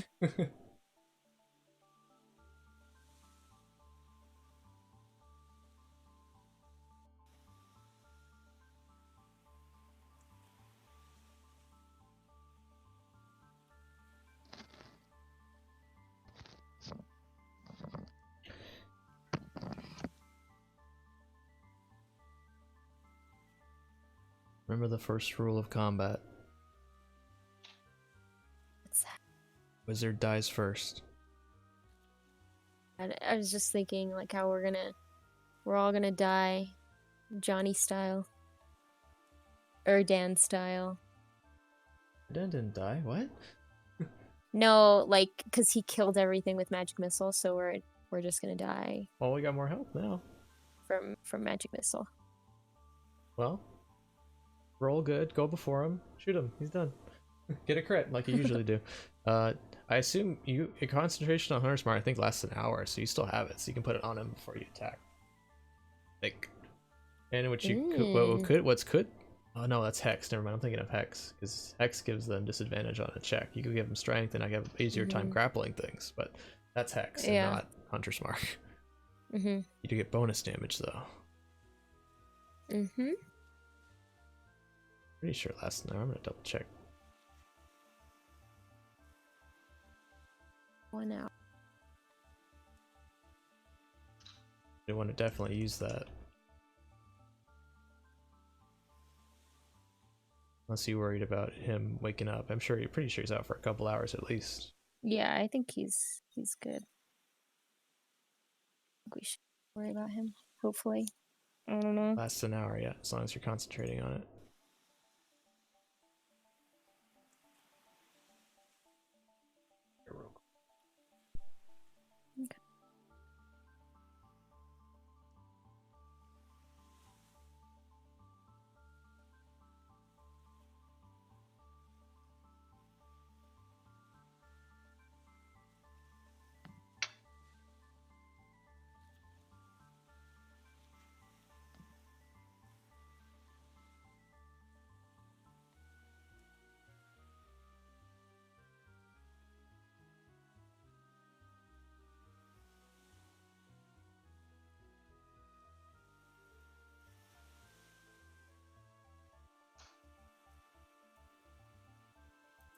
Okay. Any luck on headset?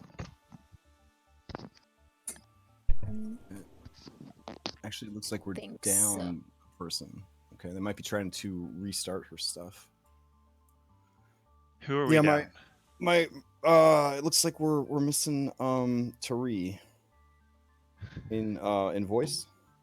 Oh, we were just fiddling with her headset. I think it's good now. Let me. Yeah, it's tricky. Like my wife and I played through Tomb of Annihilation together, and there was a couple in our group, and the couple in our group opted for like a big old microphone like that they shared, and then my wife and I kind of tried doing like you hang out in the living room and I'll hang out in the study kind of thing, which is way less romantic than sharing a microphone. But it was easier because we both just used headsets, and that was that. Yeah, it's sound is always the trickiest part, I think. Yeah, for whatever reason, our Microsoft tablet keeps dropping my wife. Or We'll using a eventually tablet. figure it out. Right.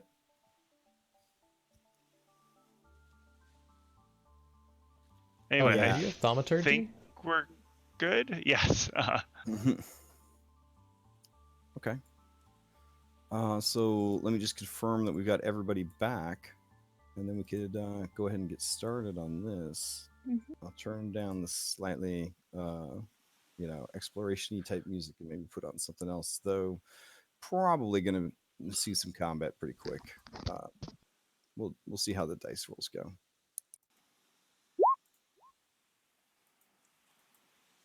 Let's see. Pulling in 10, 9, 8, Yeah. 7, 6. Wait. I need blessing of whatever. I forget what it's called. I haven't played in forever. Dogum, do you have thaumaturgy? Thaumaturgy? I do not. That's a cleric thing. I mean, there's a lot. I feel kind of bad for clerics because a lot of people see a cleric and they think I'm gonna get healed. But like in 5e, there's so many different ways to play a cleric, and really anybody with healing word is technically a healer. Oh yeah. In 5e, because that's really the only healing spell needed at the end of the day. Unless you're playing in like a super brutal, like combat heavy, we fight monsters that DM made himself because we need harder stuff than normal. Like then you kind of need to branch out into having a more dedicated healer. But for the most part, having one or two people that could toss a healing word around it should get you through most scenarios.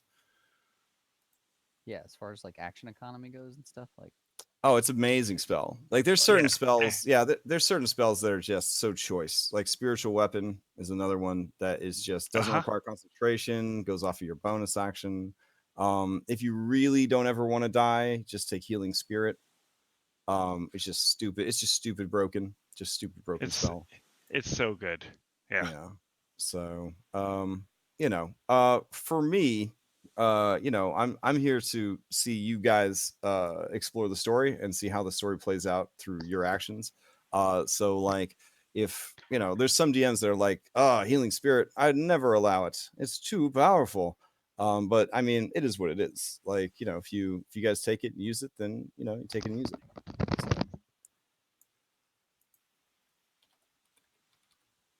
Let's see. I find no game is safe from the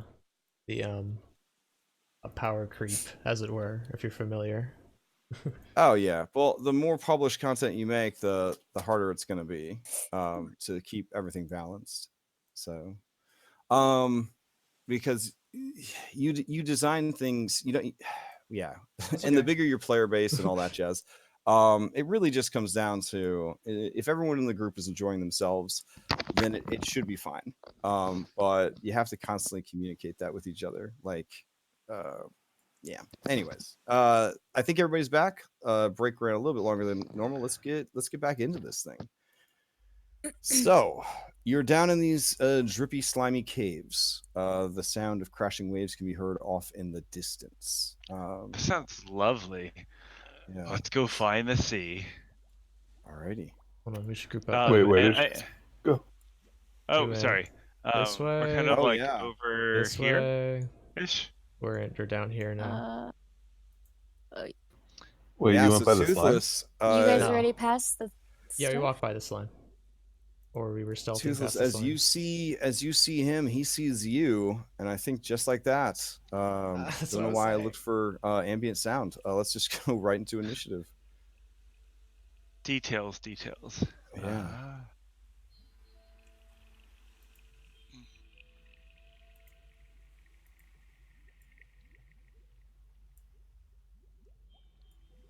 Alrighty.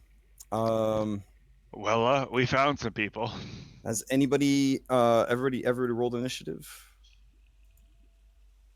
Here, I'll roll for your buddy back at the table. Let's see. There we go.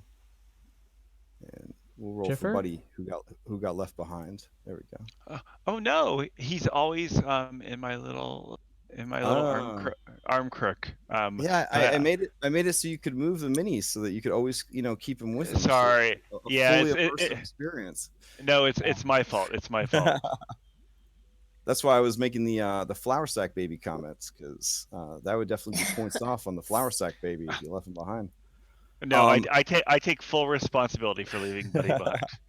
Axel, you are up. Your allies are hot to trot. They are already down in these caves, making it happen. What are you gonna do? You feel a sense of time slowing down, as though combat has started, and you don't even know why, because you don't see anything to fight. So, how did they get by these slimes? Did they crawl underneath them? I'm assuming they just stayed as far away from them as possible. Maybe hug the wall. Yeah.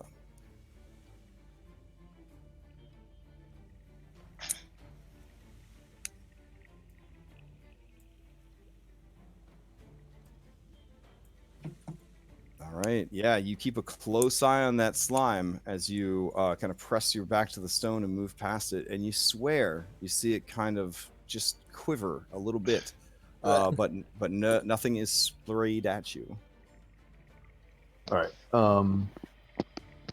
I will.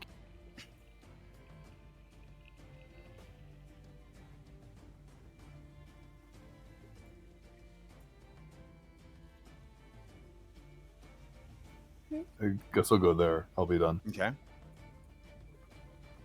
All right. Anything else? All set. Okay. Buddy, we'll just cling to you, Toothless, in this time of trouble. Was that Toothless's roll? Or did he accidentally roll for Buddy? Oh no, there he is.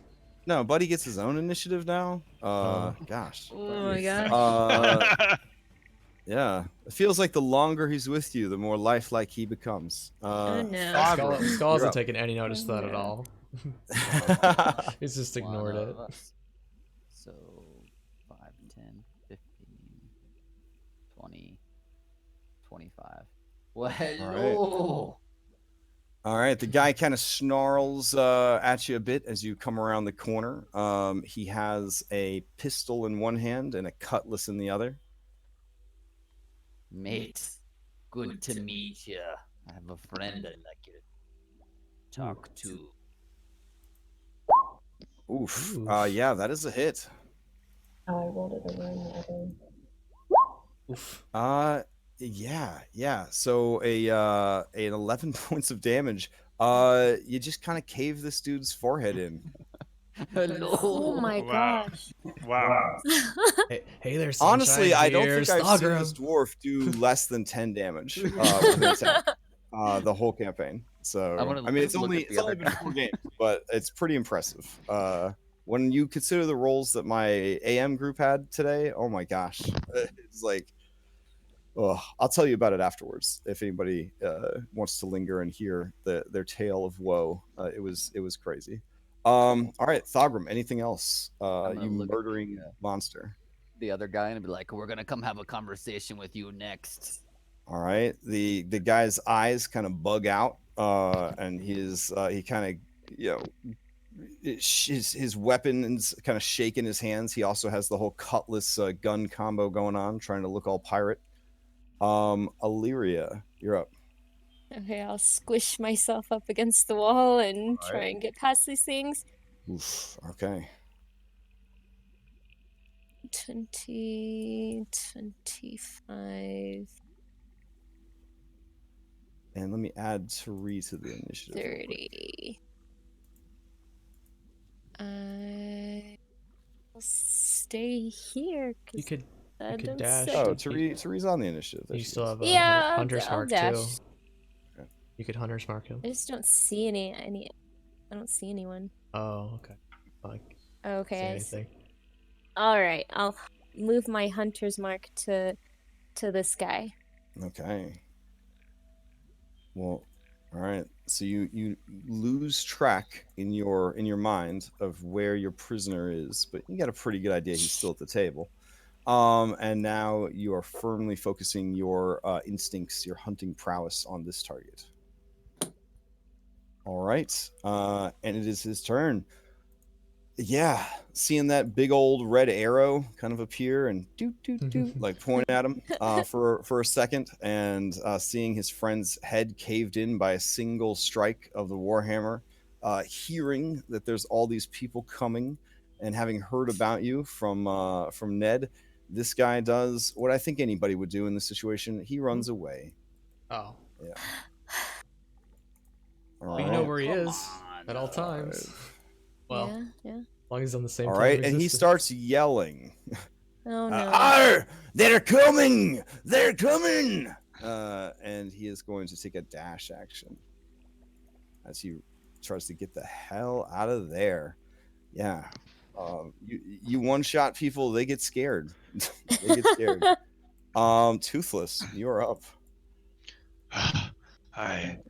Something weird is going on. My body's, and he will like turn into a direwolf. Oh, a direwolf is very big. Are you, Yeah. you want to do a direwolf down here? He is. Okay. Welcome to the world of squeezing. All right, let me get you a direwolf.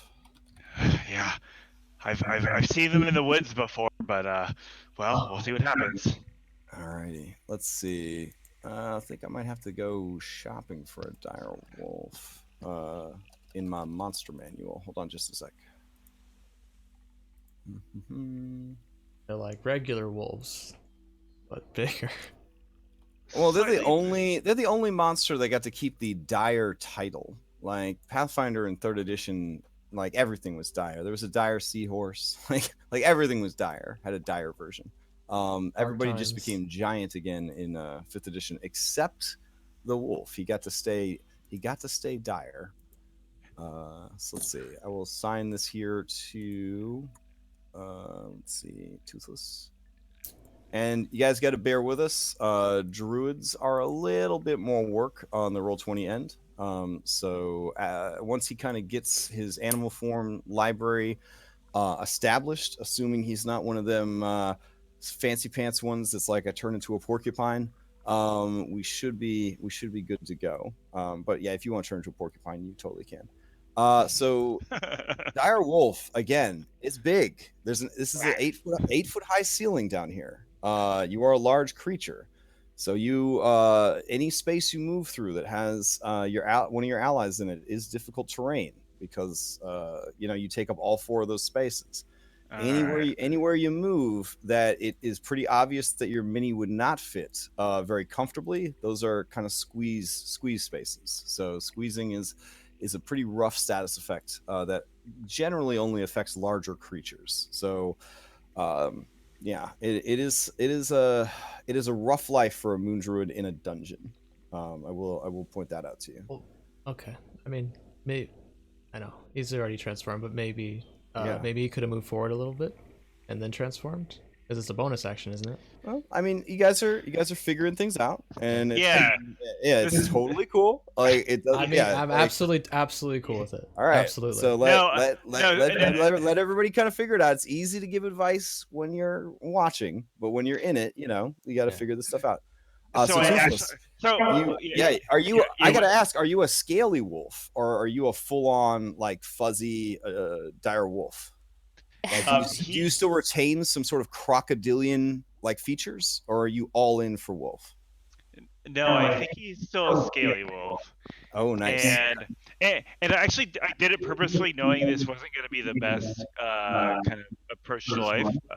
So I'm gonna do a little. Also, I'm getting like really weird reverb. Yeah, It's someone's from, got no headphones with a mic, and it's probably doing like a sound loop right now. Yeah, It's you Tari. and Tari are both Okay. double transmitting. Yeah. So when I one Yeah, sec. I'm gonna. I have to mute.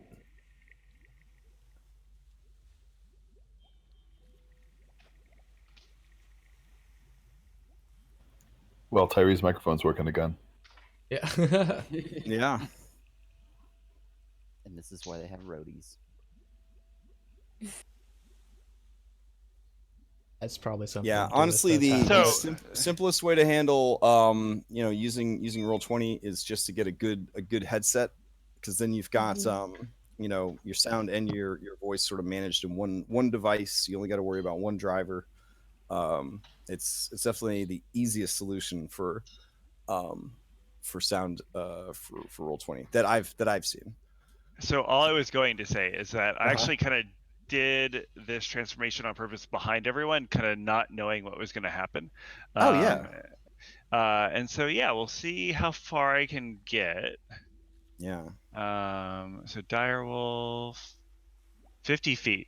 It's not too. Yeah, because shabby. even right now, as a large creature and your allies being medium creatures, you, Skull, and Haxel are all squeezing because you're essentially in a space with them that there's just not enough room to support all of you guys.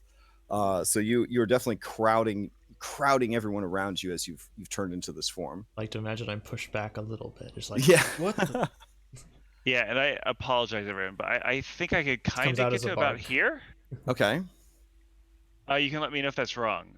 Sure. but So let's see. There's 50 feet 3, 4, of 5, movement. 6, 7. Yeah. So that would be 7 spaces. So 35 speed would just get you here. Yeah. So yeah. So you still have some movement left. Yeah. Now, one thing that is cool about moon druids is that you guys can ride them. So mounting and unmounting takes half your speed. So just kind of keep that in mind. So, Also and the- of course, the druid must consent to it. But yeah, I've seen some pretty cool combos of people, riding on giant eagles and all sorts of other craziness. So, I definitely consent to anyone who ever wants to ride on me. Buddy will be first, and then you can be second. Okay. Okay, yeah, because Buddy is technically But he an doesn't get item. absorbed in you. Yeah, so you have to decide when you transform. Does Buddy get absorbed with your other equipment, or does Buddy just adorably riding on your back? Like, what is the situation there? I just got If this possible, weird, adorably riding on my back. Okay, all right. That's so creepy. Just seeing a big dire wolf with like a tiny little killer doll like All right. on the back, like holding on to I think it'd be funny in his. All it'd be right, funnier and in his then mouth. it's a little bit of work, but every time you transform, I either have to add you to the initiative to replace your normal initiative token, or we have to keep your initiative token on the board. So we'll kind of see what works best. For now, I think you'll be a dire wolf for a while, so I'm going to take Toothless off, so that you don't have as many things to keep track of. There you go. Sounds good. Thanks. All right. Okay. So that was your bonus action, because did you do Moon Druid, or are you doing a different type of druid? I did a moon druid, so it's bonus. Okay, yeah. bonus So that was a action. bonus action and a move. So you still have another action left. I think I'm gonna wait for people to catch up and/or ride me. Okay. So pro tip: if your turn ever ends and you have an action left, take the dodge action. Oh, I will take the dodge action. Thanks. All right. Yep. So I'll just throw that up for you real quick. Cool. All right. Chipper snores loudly, and Skull, you're up. Oh, Gonzo. I was gonna say I'm completely in darkness. I'm gonna bring out a Gonzo. Okay. Oh, whoops. I mean, for recording purposes, right? Yeah. Not for metagaming purposes. Well, I tried to use the torch thing and it didn't work, and Gonzo's stuck in whatever that was. So I'm gonna make another one. All right. Let's And see. then the light went away. Okay. Torch. Submit. Did that not work for you? It made a blank thing like that.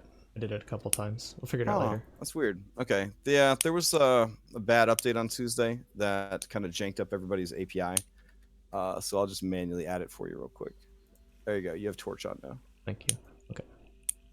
So right. 1, 2, 3, 4, 5, 6. Yeah, I guess I will.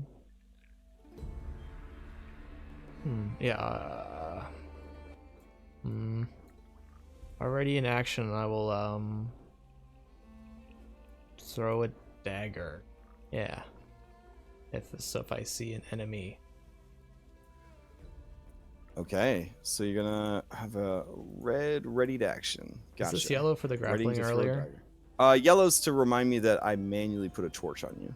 Okay, cool. I haven't had to use them in a while because the macro usually works, but as you recall from Tuesday, there was a real bad update that killed all the API scripts and stuff. So, yeah. Okay, this guy is quite dead. Haxel, you're up. All right, I'm gonna move down here, see what's going on. Okay.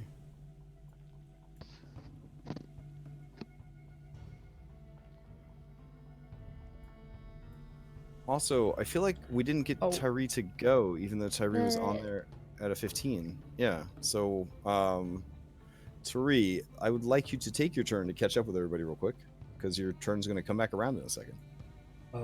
Real quick, Crash, is moving out of an ally space difficult terrain, or is it just moving in? No, only moving into.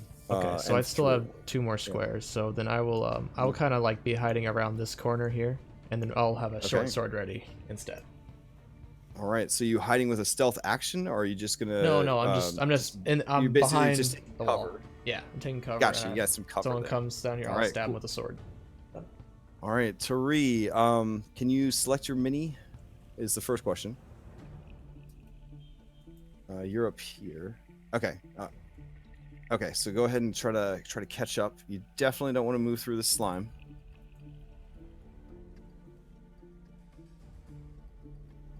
Yeah, they headed this way towards the bottom of the screen.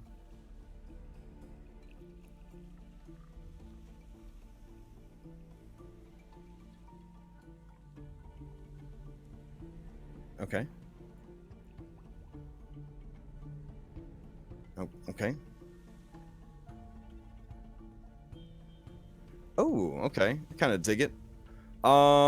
Yeah, you sort of scrape a bit of the pitch that is on the end of the torch and try to get it onto one of the bolts, and then quickly fire before that bolt stops being effective. You are literally shooting at a ceiling, so an eight is enough. You do hit the ceiling, and what is left of that sort of flickering pitch does catch and burn away that patch. Nice. All right. And then I will, let's see, 5, 10, 15, 20. That's like all my movement. Okay. Maybe a little bit extra stuff. All right. Your turn's about to come back around again. So Haxel, what are you doing down here with your turn? Dodge. All right, you're gonna use a dodge action. Okay.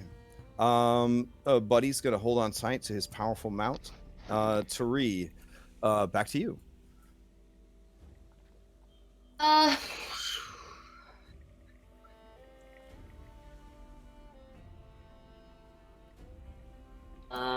I will come see what everyone else can see.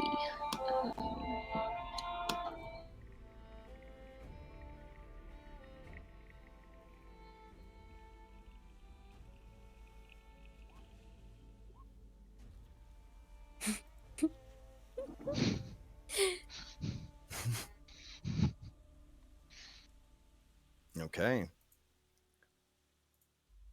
All right, Thogrum, you're up. All right, I'm gonna step over this guy and kind of like rub my hammer on like his clothes to kind of clean his skull off of it. Mm-hmm. 5, 10, 15, 20, 25, and then I'm going to take the dodge action, and that'll be my turn. Alrighty.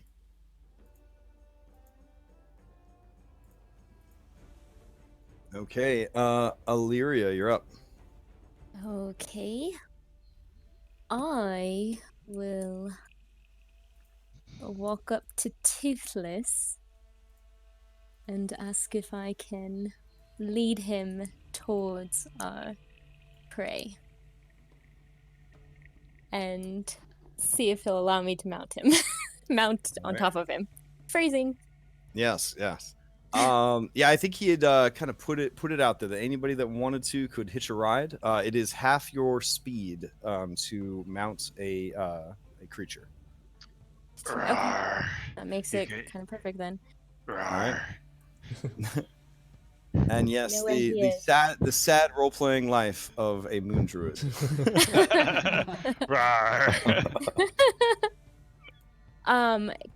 Can I hold an action to shoot if like say he moves ahead and I Yeah, see the guy? yeah. Exactly. All right, I will do that. Okay. You swear that for a second, it looks like Buddy is sort of patting the space behind him, indicating that's a good place for you to go. But it's probably just, kinetic movement of him being tangled in the fur on the creature's back, and all that jazz. So, all right, Illyria, you are mounted up and you have a shot readied. Okay. Excellent. And I'll so, lead him to where the guy is. I'll tell him where he's supposed to go to get. So this pirate has informed his allies that you are coming. So they are added to initiative, and then on his turn, he is going to do some stuff, probably readying an action. Okay, that brings us to this other guy who is probably going to ready an action. Let's see. There we go. Dire Wolf, you're up. Oh, that's So I think the direwolf is not going to go all the way around the corner. Okay. He's heard about a number of readied actions, Ah. which is concerning. Uh-huh. Although I mean, If you he's a stop right direwolf. there, yeah, it's gonna be rough for your rider, for you, for Thogrum, because your big old wolf butt is gonna be Yeah. just jamming up the whole hallway. Yeah, he's going to run through. Okay. And I think he would then take a dodge action. Okay. Yeah, as you kind of come into view, it is good that you have the dodge action because 2 shots are going to be fired against you as you come into play, as it were.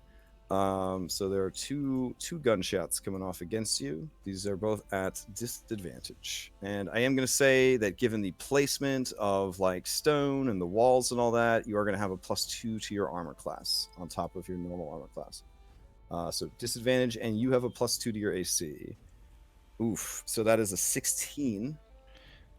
That hits. Yeah, okay. So that hits 7 points of damage.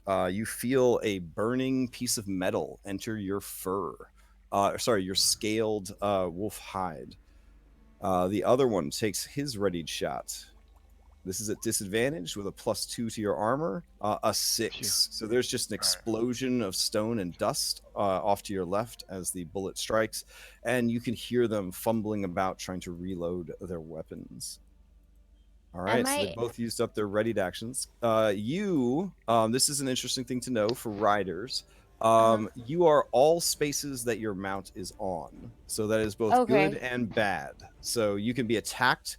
Anyone that can attack your mount can attack you, but anyone that your mount can reach, you can sort of move your mini around on the mount. It's a little silly. You're not considered to be, for example, in that space. You're considered to be in all 4 spaces at once. Yeah, so it's a little weird, but it's how they handle it, and it's not the worst way to handle it in a grid-based game. So yeah, you can move your mini around on the wolf until you are in a position where you could see, essentially. So yeah, Illyria, you see a Chultan human. It might be actually a Calamshite human. You're not sure. You see what looks like another human's over here, and then what else do you see? You see a hobgoblin. Ugh. Yeah. So I think an elf would definitely know what a hobgoblin is, because there is nothing that hobgoblins hate more in the entire world than elves. So obviously, if there was a natural predator that was going after elves, you guys would probably have learned about it in elf school. So you recognize the hobgoblin right away. So for everybody else, a hobgoblin is essentially an elf-sized goblin. So 5.5, maybe 6 feet tall, muscular, intelligent. They have usually a reddish skin. Rarely they might have a bluish skin. They are a warrior culture. So from birth, they are trained in the arts of war. It is the only thing that they value. But that isn't to say that they don't value like being a smith or being like a wizard or things like that. As long as whatever your trade is, it betters war. So they are a war culture. Men and women are 100% equal. It only matters that you are good at fighting. So they are extremely tactical. They often employ very good armor and weapons. These are not the silly, goofy goblins of pop culture or even of just Dungeons and Dragons. These are the legit, can mess you up real bad goblins of Dungeons and Dragons. All right. So I don't know if you want to quickly kind of, convey that to your allies. This is the middle of combat, but you yourself would know these things as an elf. Okay. Can I actually take my ready to action on this guy? Yeah, go for it. Yeah. All right.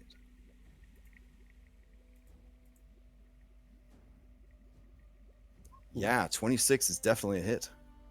Was that the hunter's mark? Plus hunter's mark.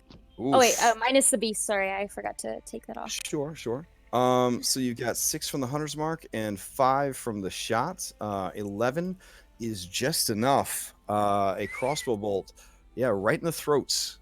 He stumbles back against the wall and is dead.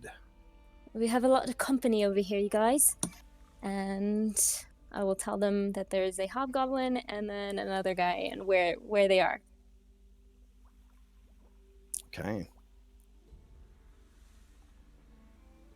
Oh, that's good. I got a lot of talking to do.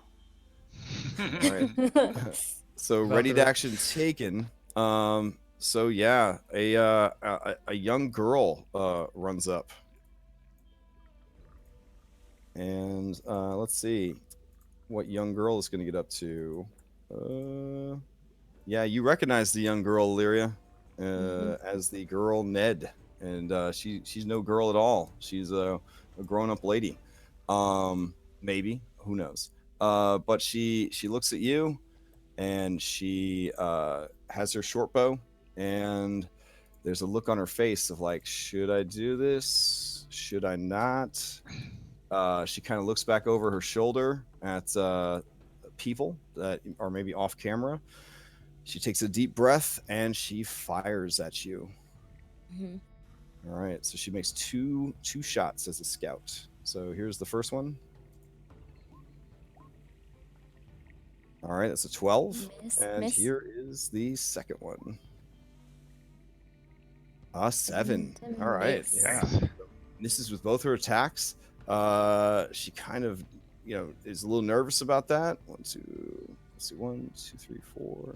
So she's gonna go. Yeah, she's gonna dip down this way, and that will be her turn. All right, Skull, you're up. Okay.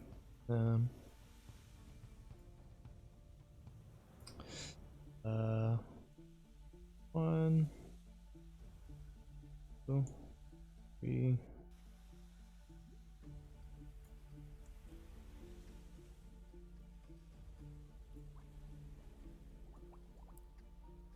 Uh,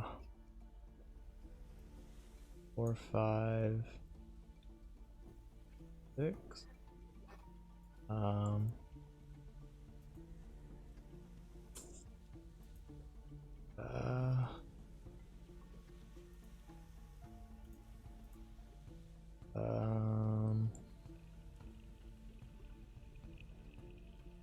Okay. Yeah, I will take a dash action then. I'll go 1, 2, 3. Oh no, just 3, 4, and oh. Yeah, you see an older Eluskan human man. You see a sort of crazed-looking halfling that might be into goth culture, and you see a stoic-looking Chultan human, Okay. as well as the strange red-skinned orc ? Super goblin ? Over here. Okay. Also, you see the kid Ned from upstairs. She looks very sheepish and very scared as you approach. Mm-hmm.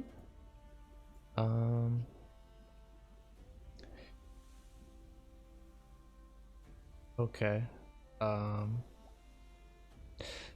Did we I'm sorry, did we talk about you allowing Dragonborn to use their breath as a bonus or no?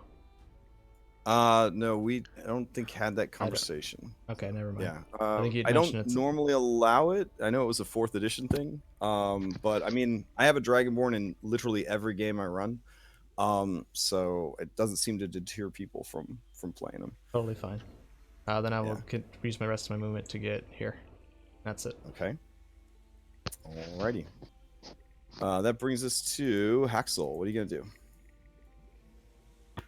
I don't even know. They all kind of, they all kind of rode off and left you in the dark.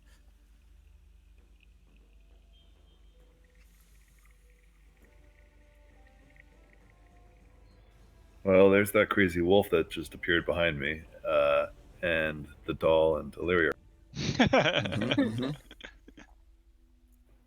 Uh, yeah, I guess I'll. That's my movement. I guess I'll. So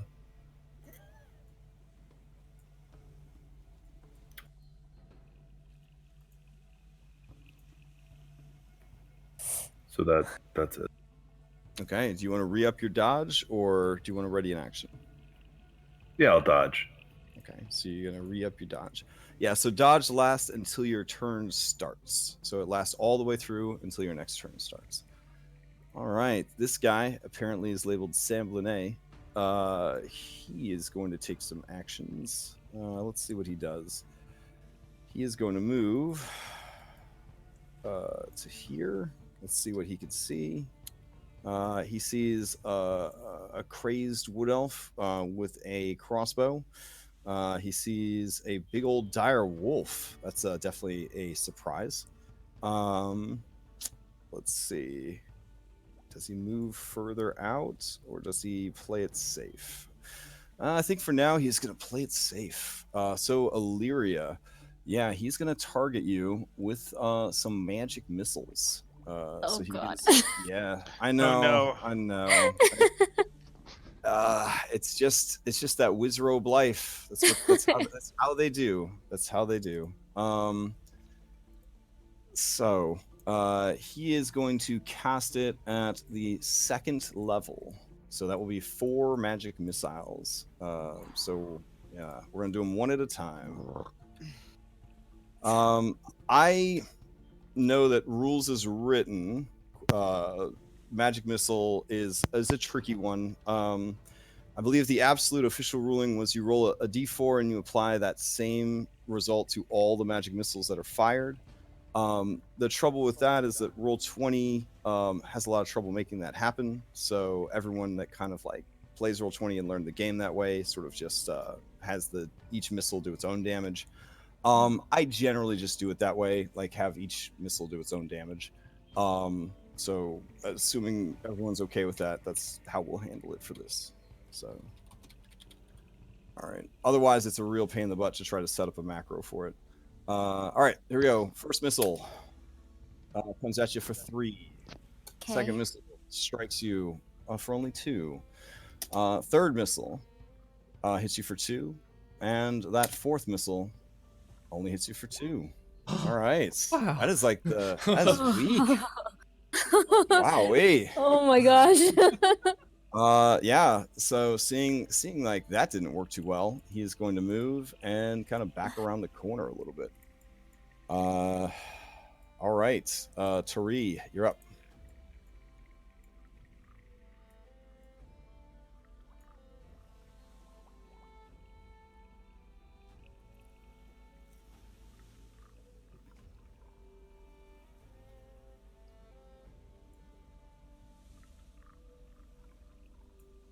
Yeah, there's apparently like a queue for the bathroom or free ice cream. You're not sure, but you see a lot of people sort of lined up ahead of you. Oh, yeah, they are all heading towards the right. They're all going up ahead and heading right.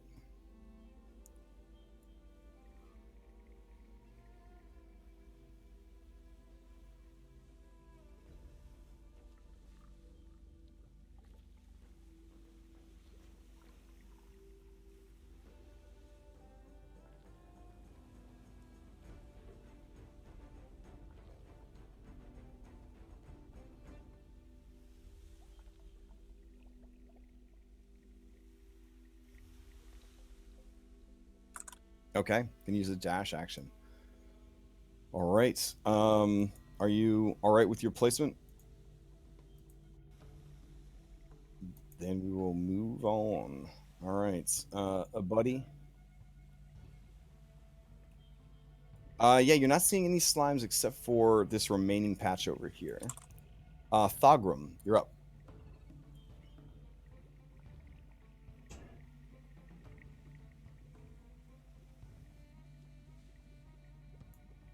All right, Thogrum, as you sort of push past this large, scaly wolf with its many passengers, Buddy kind of gives you a little side eye as you go by.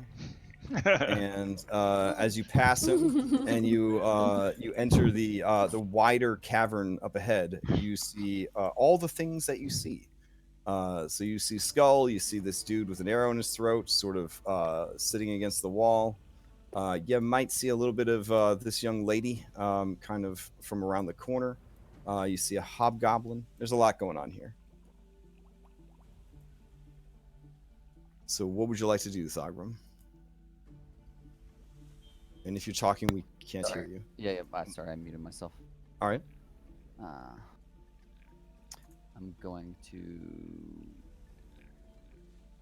dash, I think, in here. 5, 10, 15. And yeah. I'm going to sit right there. Yes, and let me see. I think I can bonus action. Yeah, I'm gonna bonus action. I'm gonna pull out like a small little piece of paper, and kind of, and I'm just gonna hold it up towards Skull, and I'm gonna cast Shield of Faith. Oh, nice. Okay. All right. So Shield of Faith is a concentration spell. So you start concentrating on it, and then. Let's see, for up to 10 minutes or as long as he can hold his concentration, you receive that +2 bonus to your armor class. Nice. Okay. Anything else from Thagrum? I think that was a move, a dash, and a bonus action. So that's a healthy turn. Okay. All right. From around the corner,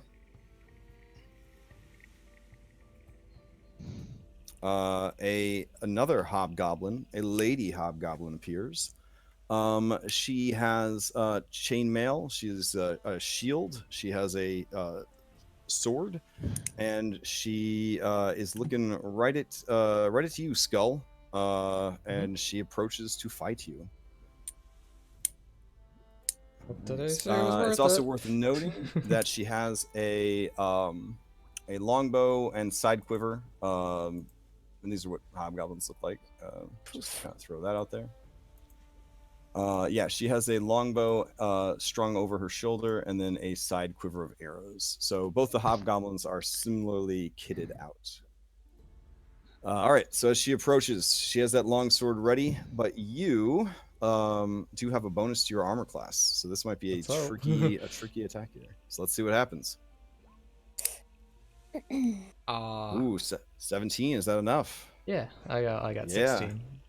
All right. The Well, +2. she did minimum damage, but the special ability of hobgoblins is they can deal extra damage on their attacks if they have an ally near the target, which it does. So she's actually going to add an extra 2d6 points of damage to this attack. Yeah, so a total of 6 damage total. Okay. Alrighty. That will be her turn. As she finishes her turn, this little halfling right here is going to go.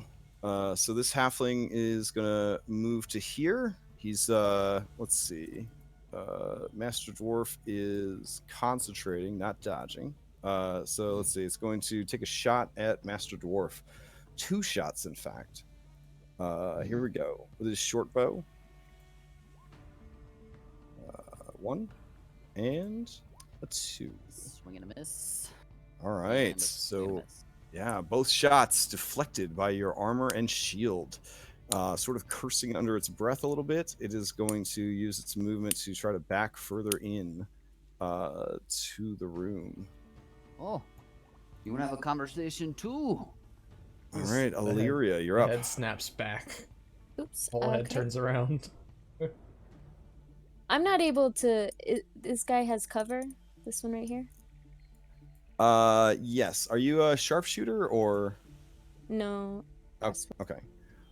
So yeah, how cover works is partial cover gives them a +2 to their AC, and then 3/4 cover would give them +5 to their AC. Okay. Whereas a sharpshooter is like rules, they're dumb. and they just ignore any kind of Yeah. cover that somebody might have. This guy's a clear shot, though, right? He is. He had a clear shot at you. You have a clear shot at him. Okay, I'm gonna move my hunter's mark to him. Okay. So bonus action to move your hunter's mark off of this dead guy to the new target. All right.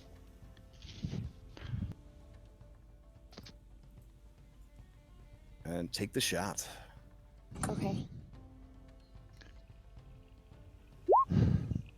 Yeah, a 19 is enough to get past his defenses. All right, 6 damage with another 4 from Hunter's Mark. He is bloodied. Okay, I'm gonna get off of Toothless. Okay, so half your speed to dismount. And I will hide right here. All right, and then you sort of like duck behind for some cover. Gotcha. Yeah. All right, the Hobgoblin sees that there is a big old wolf. He's also pretty beat up. So he is going to not have his shield ready. He's been relying on his bow. He's going to move up, and he's going to see Master Dwarf is there, and he will take a shot at Master Dwarf. Here we go. Longbow from the Hobgoblin. That's a 19. That just hit some minor. All right, so let's see. Yeah, since he has an ally next to you, little Ned handing out these bonuses. He will add a 2d6 to the damage. All right, so that comes in for a total of 9 damage. Okay, so like a point of order kind of thing. Does the damage combined, or is the 4 piercing first and then the 5 piercing is second? No, it is all one attack. Okay. Yeah, it's added. The damage is added on sort of like a sneak attack. Okay, so that's minus the ability is called a martial advantage. Yeah. Okay. Just curious. All right, and then he is going to use the rest of his speed to sort of back up a little bit. I mean, he's a professional. All right. He won't back up that much, unfortunately. Yep, so that is his turn. This guy is quite dead. This dude right here. Okay, he is going to... he's going to kind of try to read the room. He will start moving forward. As he does, he is going to... yeah, I guess he will take a shot with his pistol. So who will that shot be at? It will be at the dwarf. So that's coming at you, dwarf. Dwarf, you also need to make a Constitution saving throw to maintain concentration. So from the 10 points of damage, the DC would be the minimum, so it is only a 10. So you gotta make a concentration 10. Oof. All right, unfortunately, that arrow from the Hobgoblin causes you to lose focus on the spell. The Shield of Faith fades from Skull. As this guy steps forward, he does attack with its pistol. There we go. 14 does not hit. Kind of blast the ceiling above you. Dirt kind of sprays down with some stone. And he is going to back up again into the room. Still has his cutlass ready. Still has his firearm ready. He kind of quickly starts fumbling around in his ammo pouch to reload. A dire wolf, you are up. Rar.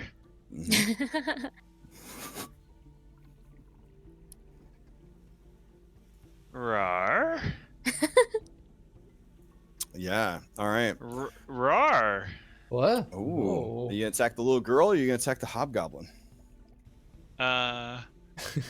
Rar. I keep calling her a little girl. She's a grown-up halfling, but I'm trying to support her her identity. You know what I'm saying? Because she wants people to think she's a small human girl, so maybe they don't kill her as badly.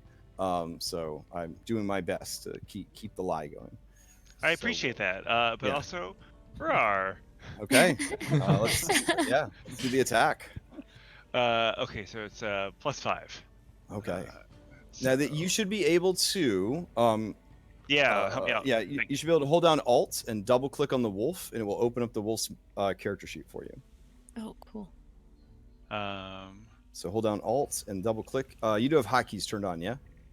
There we go. All right, okay. And then yeah, you have full access to this character sheet. So if I want to attack, and I You would apologize. just- Oh, no worries. Yeah, so let me jump into the character sheet also. You would just click the section that says bite, and it will make a bite appear. Cool. All right. And yeah, you also have pack tactics, so this attack will be at advantage. So what should I click? So mouse where it says actions in the right-hand column, you're just gonna click when you mouse over bite, everything turns red. You're just gonna click, and it will make a bite. Yeah. Okay. There you go. Yeah, 12 wouldn't have hit. But with pack tactics, a 23. Nice. does. Oh.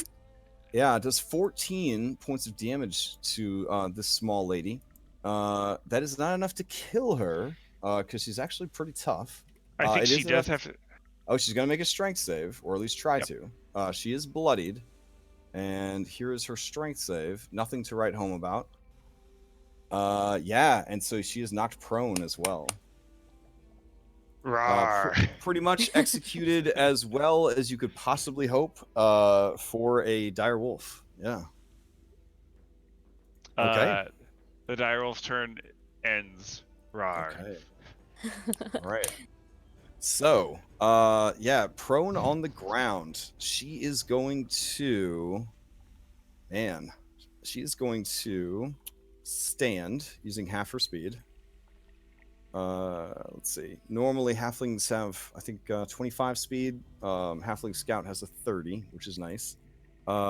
She is going to, man, I mean, I don't know if Ned's really in it as much as she thought she was when a giant wolf comes and nearly kills you.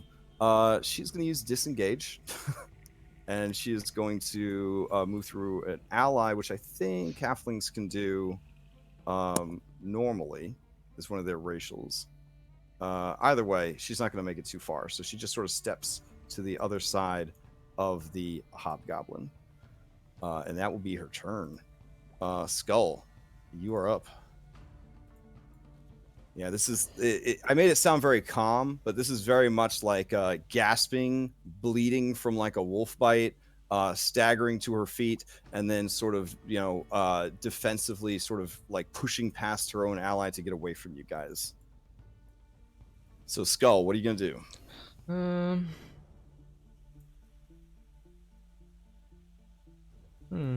This stalwart warrior woman would love to do battle with you. So Sure. No, I just want to kill the little girl. Unfortunately, I don't really care about this one. This is a Sadie Hawkins dance. She has asked you to be her date to the Sadie Hawkins dance. But unfortunately, she is kind of in the way of you getting to this little girl. So she kind of stands between you and the traitor, as it were. Yeah. Waste it. Could breathe together. Maybe. Spencer. Shoot. Let's see. Okay. I think.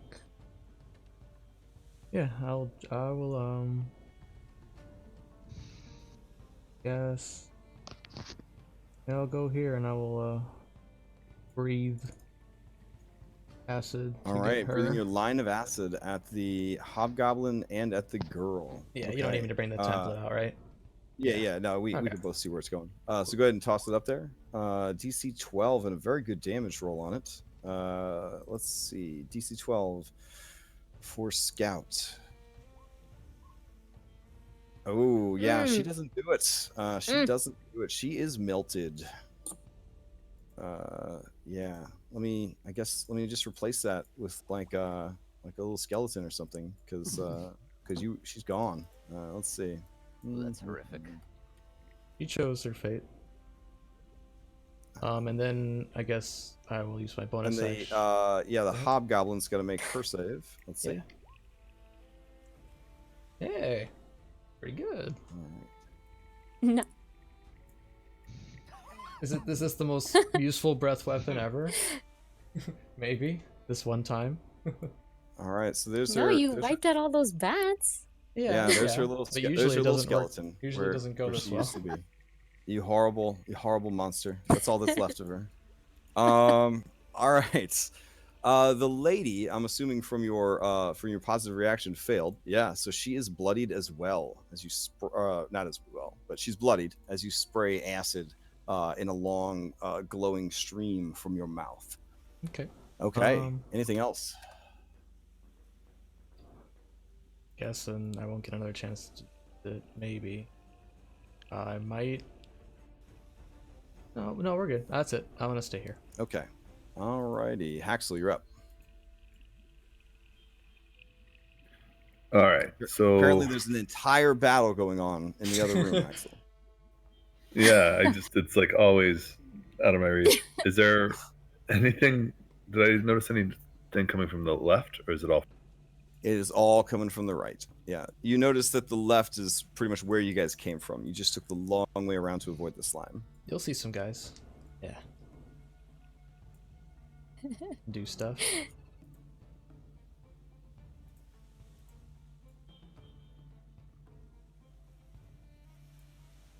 All right. I see that dude with like this dude. Yeah. I will I'll viciously mock him. Okay. Not to encourage bullying, but well, how do you viciously mock such a strong and handsome man? I mean, there's really nothing like that you could probably say that would hurt his feelings, but Bet his credits. oh, don't go there. Don't go there. That greatsword was worth it. It was worth every payment installment he has to make. All right, he's gonna make his wisdom saving throw. Let's see if it is enough. It is not. Yeah. So as you viciously mock him, he turns to you and just a look of hate on his face as he sees your disgusting half-breed ears and eyes, and it's almost like the sight of you was so horrific that it killed him. He gets like a little Stranger Things nosebleed, and he just slumps over dead. Nice. All right. Yeah. Hobgoblins have very good armor class, especially for a lower level monster. But they are definitely paper tigers. They do not have a lot of HP to back up their beefy attack and defense. So at lower levels, you can't always have it all unless you're a moon druid. All right. Anything else from Haxel? Offer. Okay. Man. Let's see. Samblane is going to see that there's a big old wolf here. Oh man, things are not going well at all. He is going to use Scorching Ray on you. Yeah, that's what he will do. He's got two level 2s. Oh man. Yeah. So let's see. He gets to create 3 rays of fire against you. Each of these rays of fire is possibly going to do 2d6 points of fire damage to you. And because they have attack rolls, they might crit, which is always nice. So let's see. He has a plus. Depends on your perspective. Yeah. The good part for sure. Yeah. So yeah, I will just go ahead and because spells from monster character sheets are always a pain. I will just type this one out real quick. He gets a +5 to these attacks. So here we go. First one against the wolf. 17. Will hit. Yeah. All right. Second one against the wolf. 9. It's a miss. And the third one against the wolf is a 19 for a hit. So that is 2 hits. The first one is 2d6 fire for 7, and the second one comes in at 7. So a total of 14 points of damage as he launches those at you. All right, and he is going to. He kind of gauges the room. He's not really sure where he can go. There is definitely a lot of calculation on his face. He's going to move back to here. It is at this point, Toothless the Wolf, that you do see sort of hanging in the back of this room is a tapestry. And the tapestry has it is a black tapestry with a red shield, and the red shield has it has a black star on it. So this is what it looks like. Rawr, rawr, rawr. Yeah. He considers it. Yeah, so before I would say everybody was a little distracted with everything else that's going on, but here, kind of standing in the doorway of this cavern, you definitely see that. You see that there are some looks like fabric, like bolts of fabric here, and also some casks of some sort of liquid. So imagine barrels the size of like a 5-gallon water jug, like the kind you would see to like an office water cooler. There are a bunch of those in the room as well. And gosh, poor Semblanet, I think that might be all he's got. That might be all he's got. All right, his turn is over. Tyree, you are up.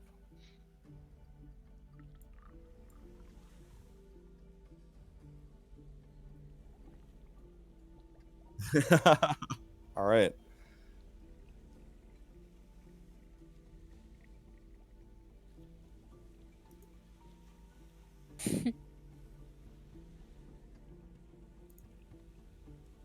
All right, so you kind of rush up and around, and you see the others.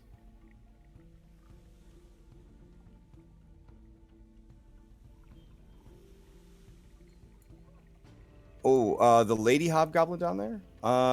Yeah, you could definitely get a shot, but she's gonna probably have like some serious cover from all this stone that's out here, and you do have your ally there, so she will have, I'm gonna say 3/4 cover with all the things interposed between you and her. So you definitely see her squaring off against Skull, but it would be a tough shot from that spot. Okay.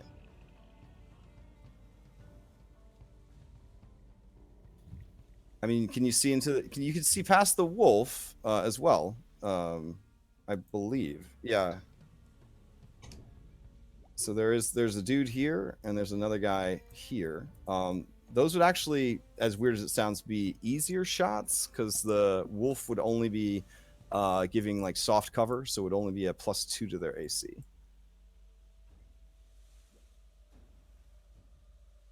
Oh, okay. It's pretty clutch. So they have to make charisma saving throws. And that would also trigger your, let's see, that would be a hobgoblin, a scout, and Samblanet. There we go. That would trigger you into concentration mode. So you start concentrating on the Bane spell. Master Dwarf is done concentrating. Let's check it out. Scouts, charisma saving throw. 15. I think that might have made it. Okay, and then Hobgoblin, not so great on the charisma.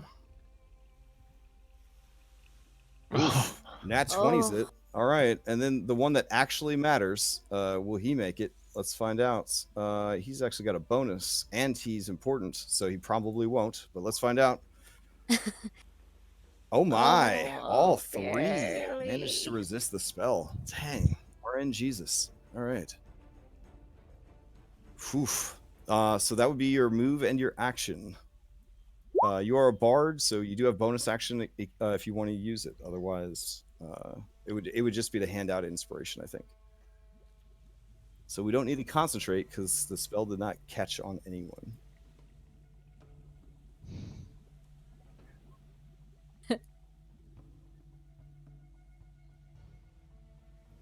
All right, Toothless, you receive some bardic inspiration. There you go. And Buddy gives you a pat of reassurance that you could do anything.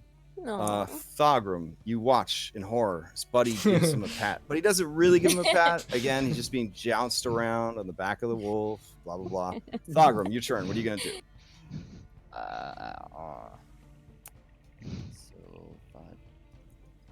So when I move through toothless, right? Do I take? Is it double for each one, or just moving? Yes, him? every space that his big old scaly booty's taken up is going to be difficult terrain. Well, that's not really gonna work too well for me. So. Yeah, I'm Moon gonna Moon move- Druid is a blessing and a curse. I have just like I have a Dragonborn in every single game. I had at one point a Moon Druid in every single game. Now I think I only have 3 of them out of 5 games, but they're a very popular class. All right, I'm Yeah. just gonna join Skull, and I'm gonna take a swing at the female. All right. Yeah, badly burned by acid. She is very badly burned. Yeah, she's very badly burned. Yeah, the goggles do nothing. So Ow. you swing on her, and she just knocks the warhammer aside. Oh, someone finally Aroused. likes to chat. Yeah. Someone to finally She have gets a a conversation a with. smirk. Yeah, it gets a little smirk on her face. It's not often she finds a male that is not a hobgoblin who can pose any sort of threat. That being said, as her turn comes up, unless you have something else you'd like to do, Thogrim. That's pretty much it. All right. She is going to turn her attention to the guy that almost melted her. Oh yeah. So Skull, she is going to bring her longsword down in a swing against you. No martial advantage right now because most of her allies are dead. Here it comes. 12 does not hit. No, I catch it in my she blades. brings that sword down, and yeah, there's just too much. The being harried from both directions, having most of her flesh melted off. It puts you in a position where you don't really feel like fighting. All right, she's gonna stand her ground though, because Hobgoblin. That's how they do. That's how they do. So over here, Halfling Scout. He is going to destroy the big bad wolf and prove to his boss that he's got the chops. So big bad wolf, 2 shots coming at you from the scout. Short bow. Here we go. And I think I've been dodging as well. Well, dodging takes an action, and it only lasts until your next turn. So the only person that can keep a dodge going and do other stuff is the monk, and they have to spend key points to do so. So I take that all back. Okay. So a 10 doesn't hit you though. It takes another shot at you. 18 does, so 5 points of damage. So Cool. also, where are you tracking health? Because you should be able to track it right here on the miniature, just like you would with your normal toothless miniature. So I've been tracking it on my character sheet. I'm at 11 right now. Oh, okay. All right. So yeah, this wolf mini is totally yours. So you can use the hit point bar and all that stuff. Yep. Awesome. Thank you. Yep. Yeah. Lots of quality of if you're ever gonna play a druid in one of my games, because then you get like kick-ass minis and character sheets for all your monsters or your beast forms, and it's like so much quality of life compared to. And I'm learning a lot of and I'm learning a lot of stuff, which is awesome. Yeah. So and here's the thing, like druid is, in my opinion, the absolute most complicated class in 5th edition Dungeons and Dragons. A lot of people will tell you it's the wizard, but the wizard does not also have to worry about turning into most of the beasts in the game. So plus elementals and so on and so forth. I really do feel that the druid is the most complicated class, followed by wizard. So you're doing great. You're doing great. Yeah, he is going to look really nervously over at the boss, and then he's going to look up at the Scarlet Brotherhood's banner, and it's going to give him the courage, I guess, to die here. Illyria, you're up. All right, I'll move out. And I'll see this lovely face, and I will put my hunter's mark on him. Okay. Hunter's marking Samblané. I will fire at him. Okay. He does have some soft cover from an ally, but oh my god, your attack rolls are so good. That is definitely a hit. All right, takes 12 damage.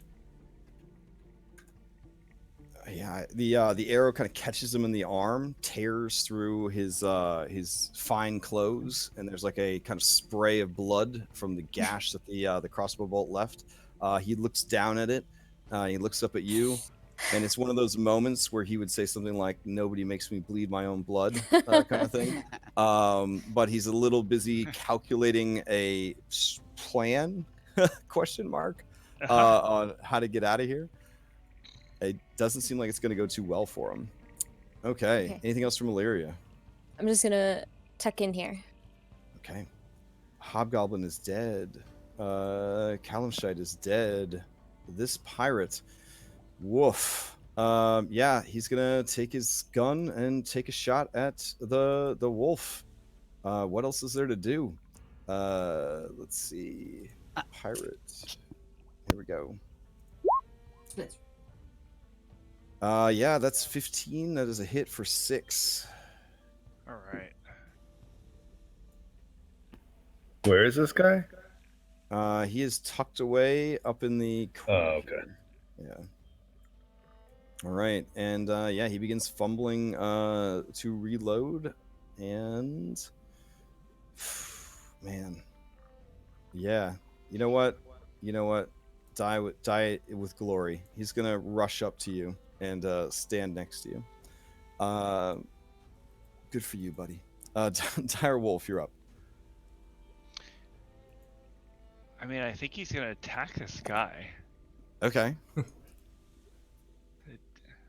So let's see.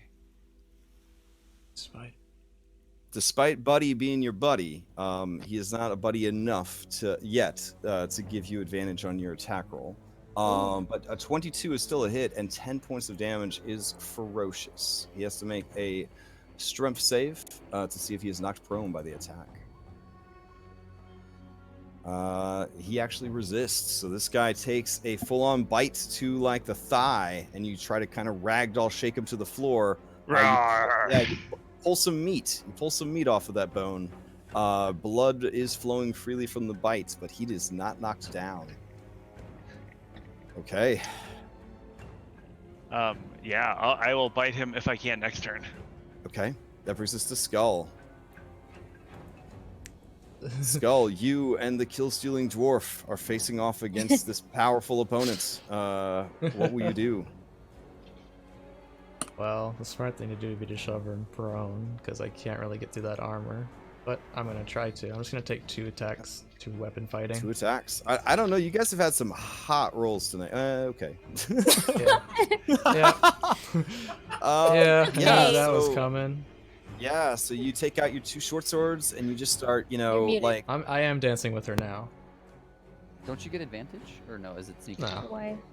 Oh, no. That's a really common misconception about rogues. Rogues want to have advantage. Yeah. But the ability to get advantage from having an ally nearby is pack tactics, which kobolds have, and several different types of monsters and wolves and things like that. Now, rogues do get to add their sneak attack if an ally is nearby, even if they don't have advantage. That's where the mix-up usually comes in. Yeah, we're fine. I'm dancing with her. It's my turn. All right, yeah, you perform 1,000 cuts, and she just sort of absently kind of holds her shield out, blocking them. All right, you gonna maintain your position? Yeah, I guess. Okay. Haxel, you are up. You heard someone's feeling so bad he died. What are you gonna do next? What's next on the agenda? So can I see through? Oh yeah, I mean Thagram's pretty thick. He could definitely have been like a calendar pinup for the the Gond fundraiser, but you could definitely see past him to. I meant the wolf. Oh, the wolf. Yeah, you can. The wolf is providing soft cover essentially, so you can see over the wolf into the room. Also a calendar pinup, hopefully, maybe. Yeah, sure. No, the internet exists. I'm sure there's someone that would love to see a scaly wolf on their calendar. All right, so you gonna take that shot? Hashtag wolf. Or are you gonna hurt some feelings? Hurt some feelings. All right. Oh man. I've never, well, I've seen Vicious Mockery be pretty effective, but you have a way of sort of targeting just the weakest ones. You're like a hyena, you know? You're kind of moving among the pack, and the sick and the lame, you're like, you suck. And then they just kind of die from their hurt feelings. Here we I go. mean, I don't get. Try your best. Oh, yeah. This guy's like, I Mm. survived a dire wolf. Nothing you say could hurt my feelings. Okay. It has no effect. All right, I'm good. Are you good? Oh, I'll step behind. I've got more movement. I'll step behind this. All right, you kind of squish back in there. Get out of the way. All right. Oh man. Yeah, we're gonna do a magic missile on Wolf. Magic missile on Wolf from No. Samblene.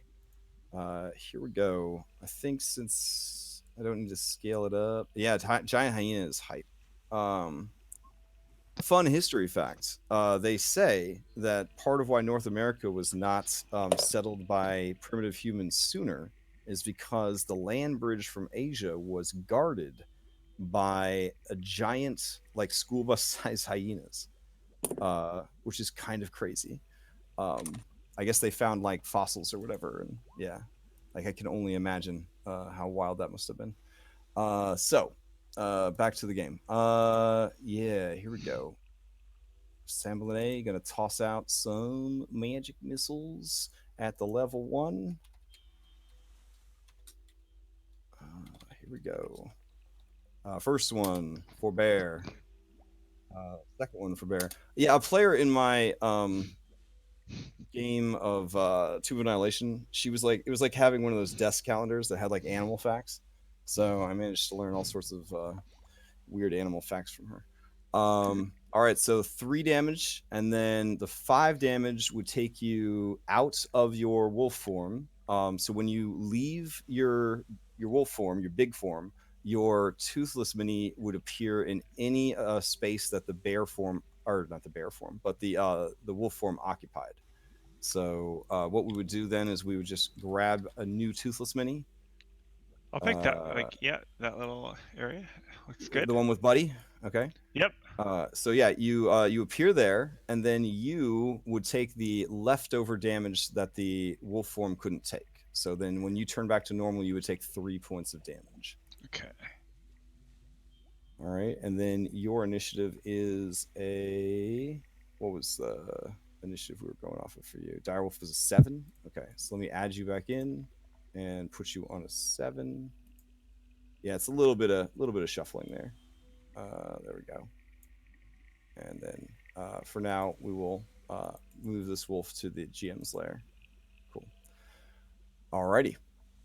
So Toothless, you are back in it, and a third magic missile that was aimed at Wolf Toothless continues its meandering journey and comes towards you. And I always kind of picture a magic missile. I don't know how much anime anybody has seen or watched, but when the 1980s anime robots would just fire like 1 million missiles out of their shoulder pads, and they would all just kind of like soar through the air like little fish. You know, that's kind of how I picture a magic missile, like sort of this meandering. You can't get away from it, so it doesn't really have to work too hard to get to you, sort of missile. And another 3 points of damage. Got it. Okay, cool. All right. And then that brings us to Tari.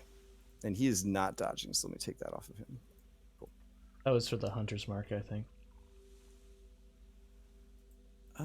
You put it on there for the hunter's mark. He should have hunter's mark. Yeah, he should have hunter's mark on there. There we go. Yeah. Okay. Oh. Oh, damn. Okay.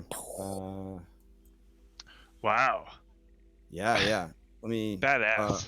I know that you hit everybody, but I got such a cool looking Thunderwave template. So let me pull it out just so we can appreciate it. There we go. All right. Excellent use of Thunderwave. Okay, so Thunderwave.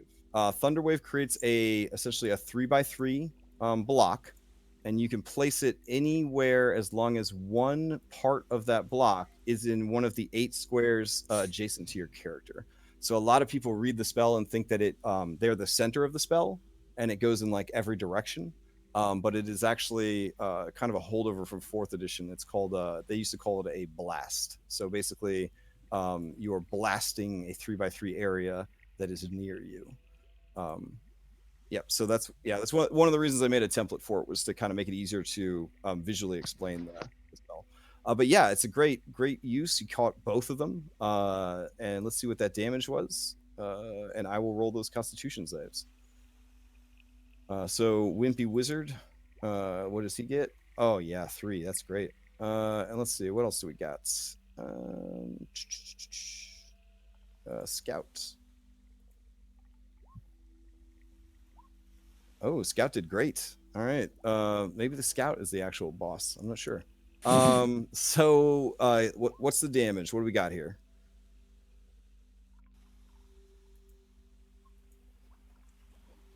Okay, so you drop 10 points of thundering damage. A spell so loud it can be heard 300 feet away. Just a booming blast of thunder goes off. Samblane takes all of it and is now bloodied. He is not currently concentrating on anything. And little roguish scouty guy takes 5 because he made his save. All right, strong. Pushed into the wall, up against it. Oh yeah, and maybe into the Samblane barrels. get pushed back as well. Yeah, so he's gonna he gets pushed away from you. So I'm gonna say that he definitely gets pushed back against the wall, and we'll just say he is prone in the space. So you kind of fling him back against the wall, and he gets knocked down in his space. There we go. All right. Anything else from Tari? Okay. Let's see. Buddy, he's fine. Thogrim, what are you gonna do? I'm gonna use Sacred Flame on the. Oh, okay. Yeah, you don't need to worry about armor class if they're making saving throws. So let's see. She's gonna make a dex save. Here we go. Way worse than. Oh, nice. Shit. Okay, so yeah, as you use Sacred Flame, she kind of holds up that damn shield again, and the Sacred Flame just kind of rolls off the shield. Yeah, let's give him a turn. Okay. Her turn. She will continue with sort of a stoic look on her face to fight you guys as long as she needs to. Raises that longsword high, and realizing that this is not a threat, actually, since it's tried to attack her with its swords and had nothing, she's going to turn her attention to the dwarf here. So here we go. Longsword attack. 13 doesn't get through your armor. So yeah, the 3 of you are just sort of pretending to fight over here in the hallway. We'll speed it up in post, so it'll look like a good fight. So you guys are just kind of like slowly moving your lightsaber sticks at each other, so as not to hurt each other. I got it. All right. So her turn ends. Man, this little guy, he is going to. Tari, he's going to take 2 shots at you since you got that magic. Here we go. First one. That's a 20 for 7. And then he will take another shot. 14 for 4. So I believe both of those hit for 11 damage.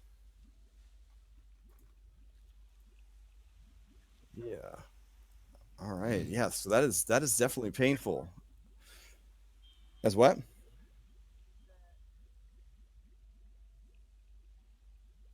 For what? Oh, for bloodied, I use that little heart that looks like it's halfway full.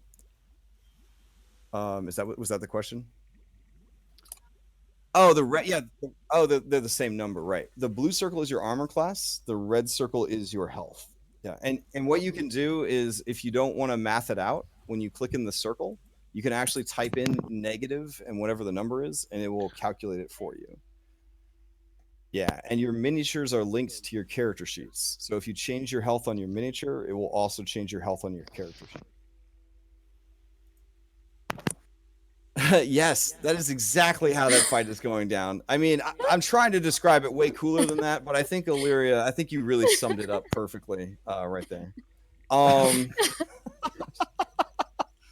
Illyria, it is your turn. Okay. I will step out and fire again at my marked individual.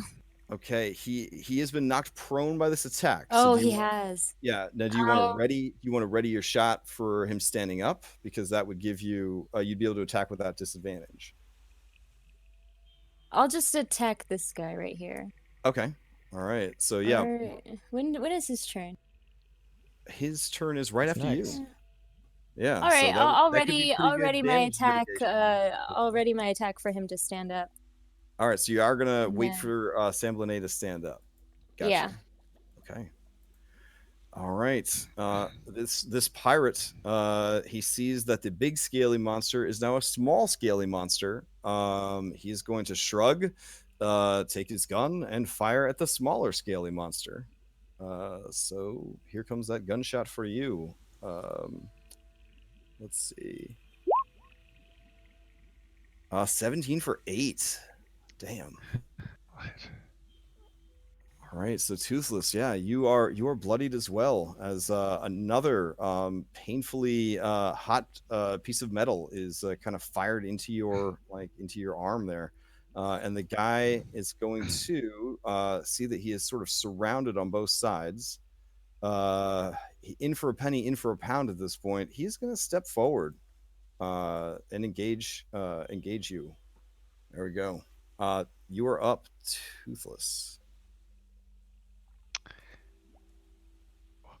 Well, that was a little weird. I transformed into a wolf.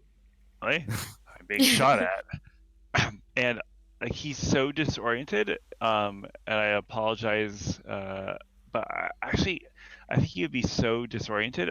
He won't do anything this turn. Okay. Yeah. So you want to just take a dodge action then? As you kind Yeah, of like. I think he would like try and not get defensively. hit. Yeah, trying to figure out what you're doing. Okay.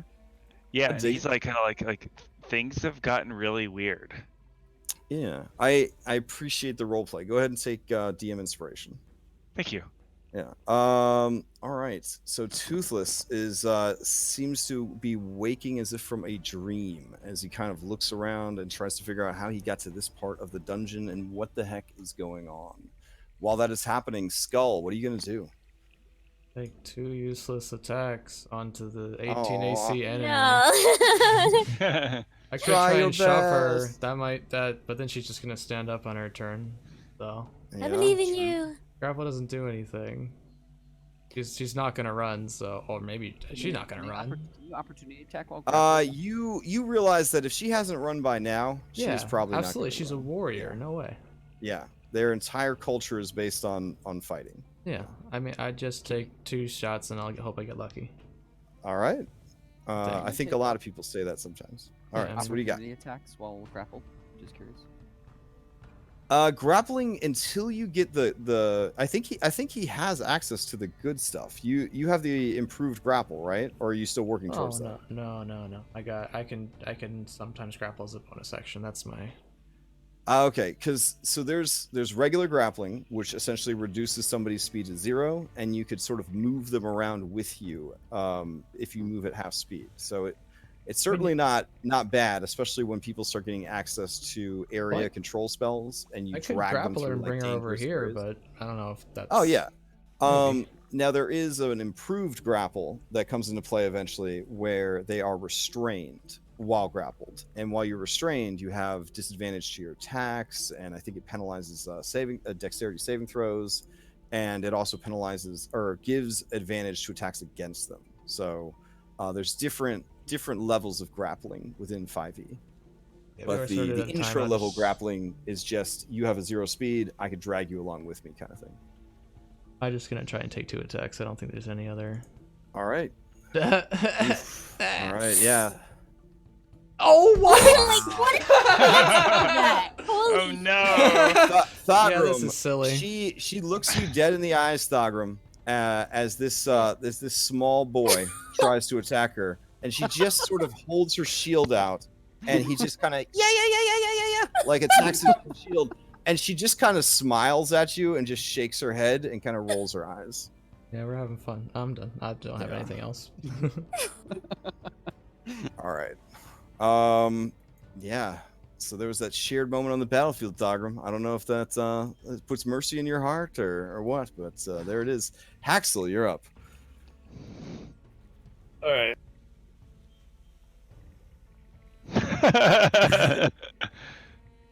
Double stab, I'm gonna- quadruple damage, dead. Kills himself. I'm gonna That's silly. viciously mock this dude again. Okay, the indomitable dude that has been holding off like a dire wolf and keeping his boss safe round after round like a boss. Absolutely. He will try his best to hold his feelings deep inside, put them in a box, and put that box high up on a shelf. Here we go. Wisdom saving throw. Conceal, don't feel. Oh, almost. It was almost enough. And he just kind of stares at you as your slew of vulgarities kind of washes over him. And there's like a slight twitch in his eye, and he just falls over dead from the second damage. Ooh. Ooh, boss. It's better than Eldritch Blast. When people have good armor class, saving throws are definitely a better way to go for sure. Unless they have both, and then you realize that you're in higher level play. All Magic right. missile. Yeah, magic missile's always nice. Speaking of, there's gonna be some more magic missiles because it's way better than a cantrip, and he ain't gonna take those spell slots with him to heaven. So here we go.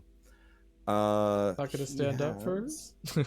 Well, totally. He totally gonna stand up first. Why wouldn't he do that? Are you crazy? Yeah. Oh, okay. Shoot him. Illyria, Yeah. take your held action. Oh. Oh, all right. As you stand up, the crossbow bolt, maybe a little too eager, goes over his head, right down that surfer dude part in his hair, and kind of clunks into the wall behind him. He looks back at it and he kind of narrows his eyes, and he does spellcasty stuff. Here we go. Magic missiles for everybody. This first one is for you, Tari. All right, here we go. Yeah, that is 3 points of damage, Tari. So I think will, yeah, that will drop you. Yeah. Oh, okay. So don't worry about negative hit points in fifth edition. You just drop to 0, and start going into the "Am I Dying" mini game, which is always fun. All right. A missile for Toothless. Here we go. A missile for Toothless, and that would be it for his missiles. So I think that dropped both of you, if I'm not mistaken. And feeling like maybe there's a chance. He is going to take a deep breath, and he will move to here to try to get a little bit of cover. Okay, Tari, Am I Dead minigame. Please roll a d20 for your death saving throw. You want to get a 10 or higher.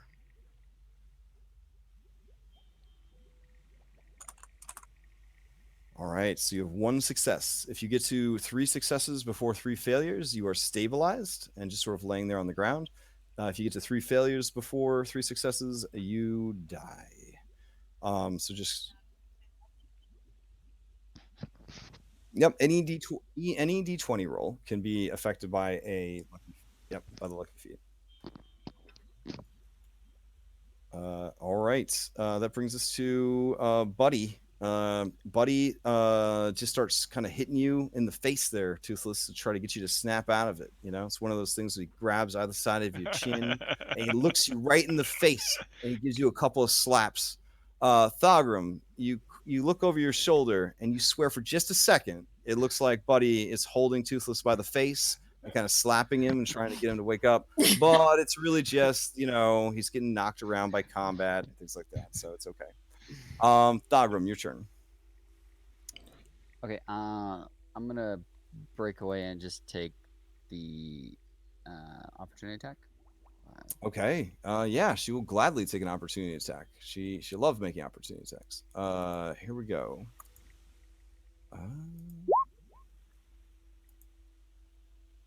Ooh. Does All not right, 18, but only 3 points of damage. So 19 AC. Oh, 19, yeah. So you feel the sword kind of drag along your armor, but you maintain it well. You do not take any damage.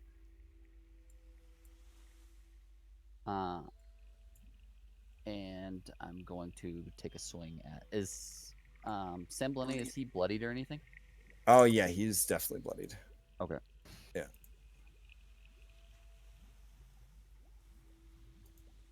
Then I'm going to take a swing at Semblane real quick. All right, go for it. Yeah, that is a hit. Yeah. So how do you finish this guy off? I was tired of chatting with the other hobgoblin that my friend is in. That wasn't really working out for the two of us, so I figured I'd come over here and have a chat with you. And I'm just gonna slap him right in the face with the hammer. Oh yeah. Uppercut. There is a painful crunching sound as the warhammer connects with his face, and just a stream of blood from that broken nose and a lot of broken teeth. He just slumps to the ground. So we are over time by a little bit. And I don't want to keep everybody up super duper late. It seems bad in so much as you've got 2 allies down, but it's pretty good because you've only got 2 bad guys left to deal with, one of which is bloodied, and you've got a bunch of allies who are still up and healthy. So don't spend the intervening week wondering, what will happen should I make a new character. Mathematically, I think you're going to be okay. But yeah, guys, the group, I have 2 Saltmarsh groups. I call them Sun and Moon, and they are as different as night and day. They tried this morning. They were still level 1. They did not, long rest into a level up. They wanted to just kind of power through, and they did not take any hostages to find out information about the downstairs. They did not find Ned upstairs to ask her questions about the house. They were so ill prepared. Somebody almost got killed by slime. The bad guys, I think, had 3 critical hits during the fight. And you got to remember, at level 1, a critical hit's going to kill you anyways. And that group had voted for critical hit effect cards. So it was, was bad.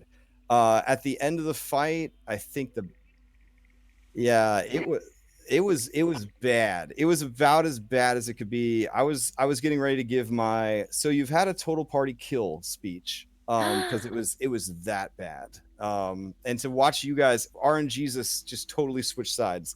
He was like, "Yeah, I think tonight the good guys should win."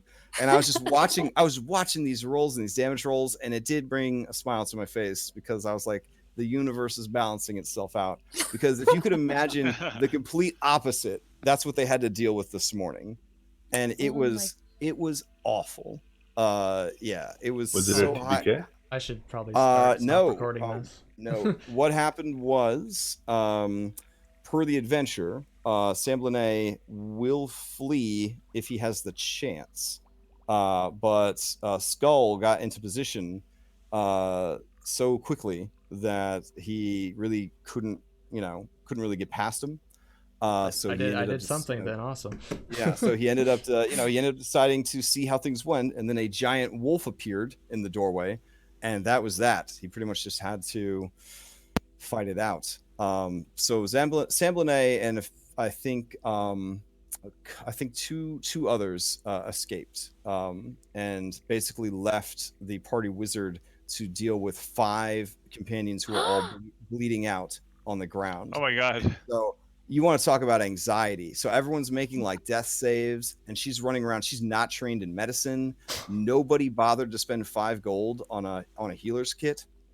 So it was, God, it was real bad. It was real bad. If you don't have a healer's kit, this is another one of those pro tips that shows up on the loading screen. Spend the 5 gold and get a goddamn healer's kit. Yeah, you gave us the opportunity to. All right. So I will move you guys back to the map, and then you can sort of pick up the spare, as it were, on this fight, knowing that the boss has been smashed. And yeah, I'm curious to see what else you guys do in the house that crawls. They were so over it when we were done. They set the house on fire and they left. They were just they were like, "It's over. We're gonna burn it down so we never come back." Yeah, that's how fed up with it they were. Okay, so I had fun tonight, guys. I hope you guys had fun. I hope you have a wonderful week coming up. I look forward to continuing our adventures next week. As always, if you have any questions for me, please hit me up on Discord. And we had a nice, me and Lauren had a nice how to DM sort of workshop on Saturday. I think I want to do another thing that's kind of like, how do I use Charactermancer? Because I think that might be good for people to know some tips and tricks for using your character sheet and your miniature. So I'm going to see if he wants to do that together. Otherwise, I might just do it myself, and I'll try to pick a time that is accessible to the most people, including myself. So the only other thing that's going on is some of the users are really into building characters. So there is a build challenge channel, and that closes, I think, Wednesday.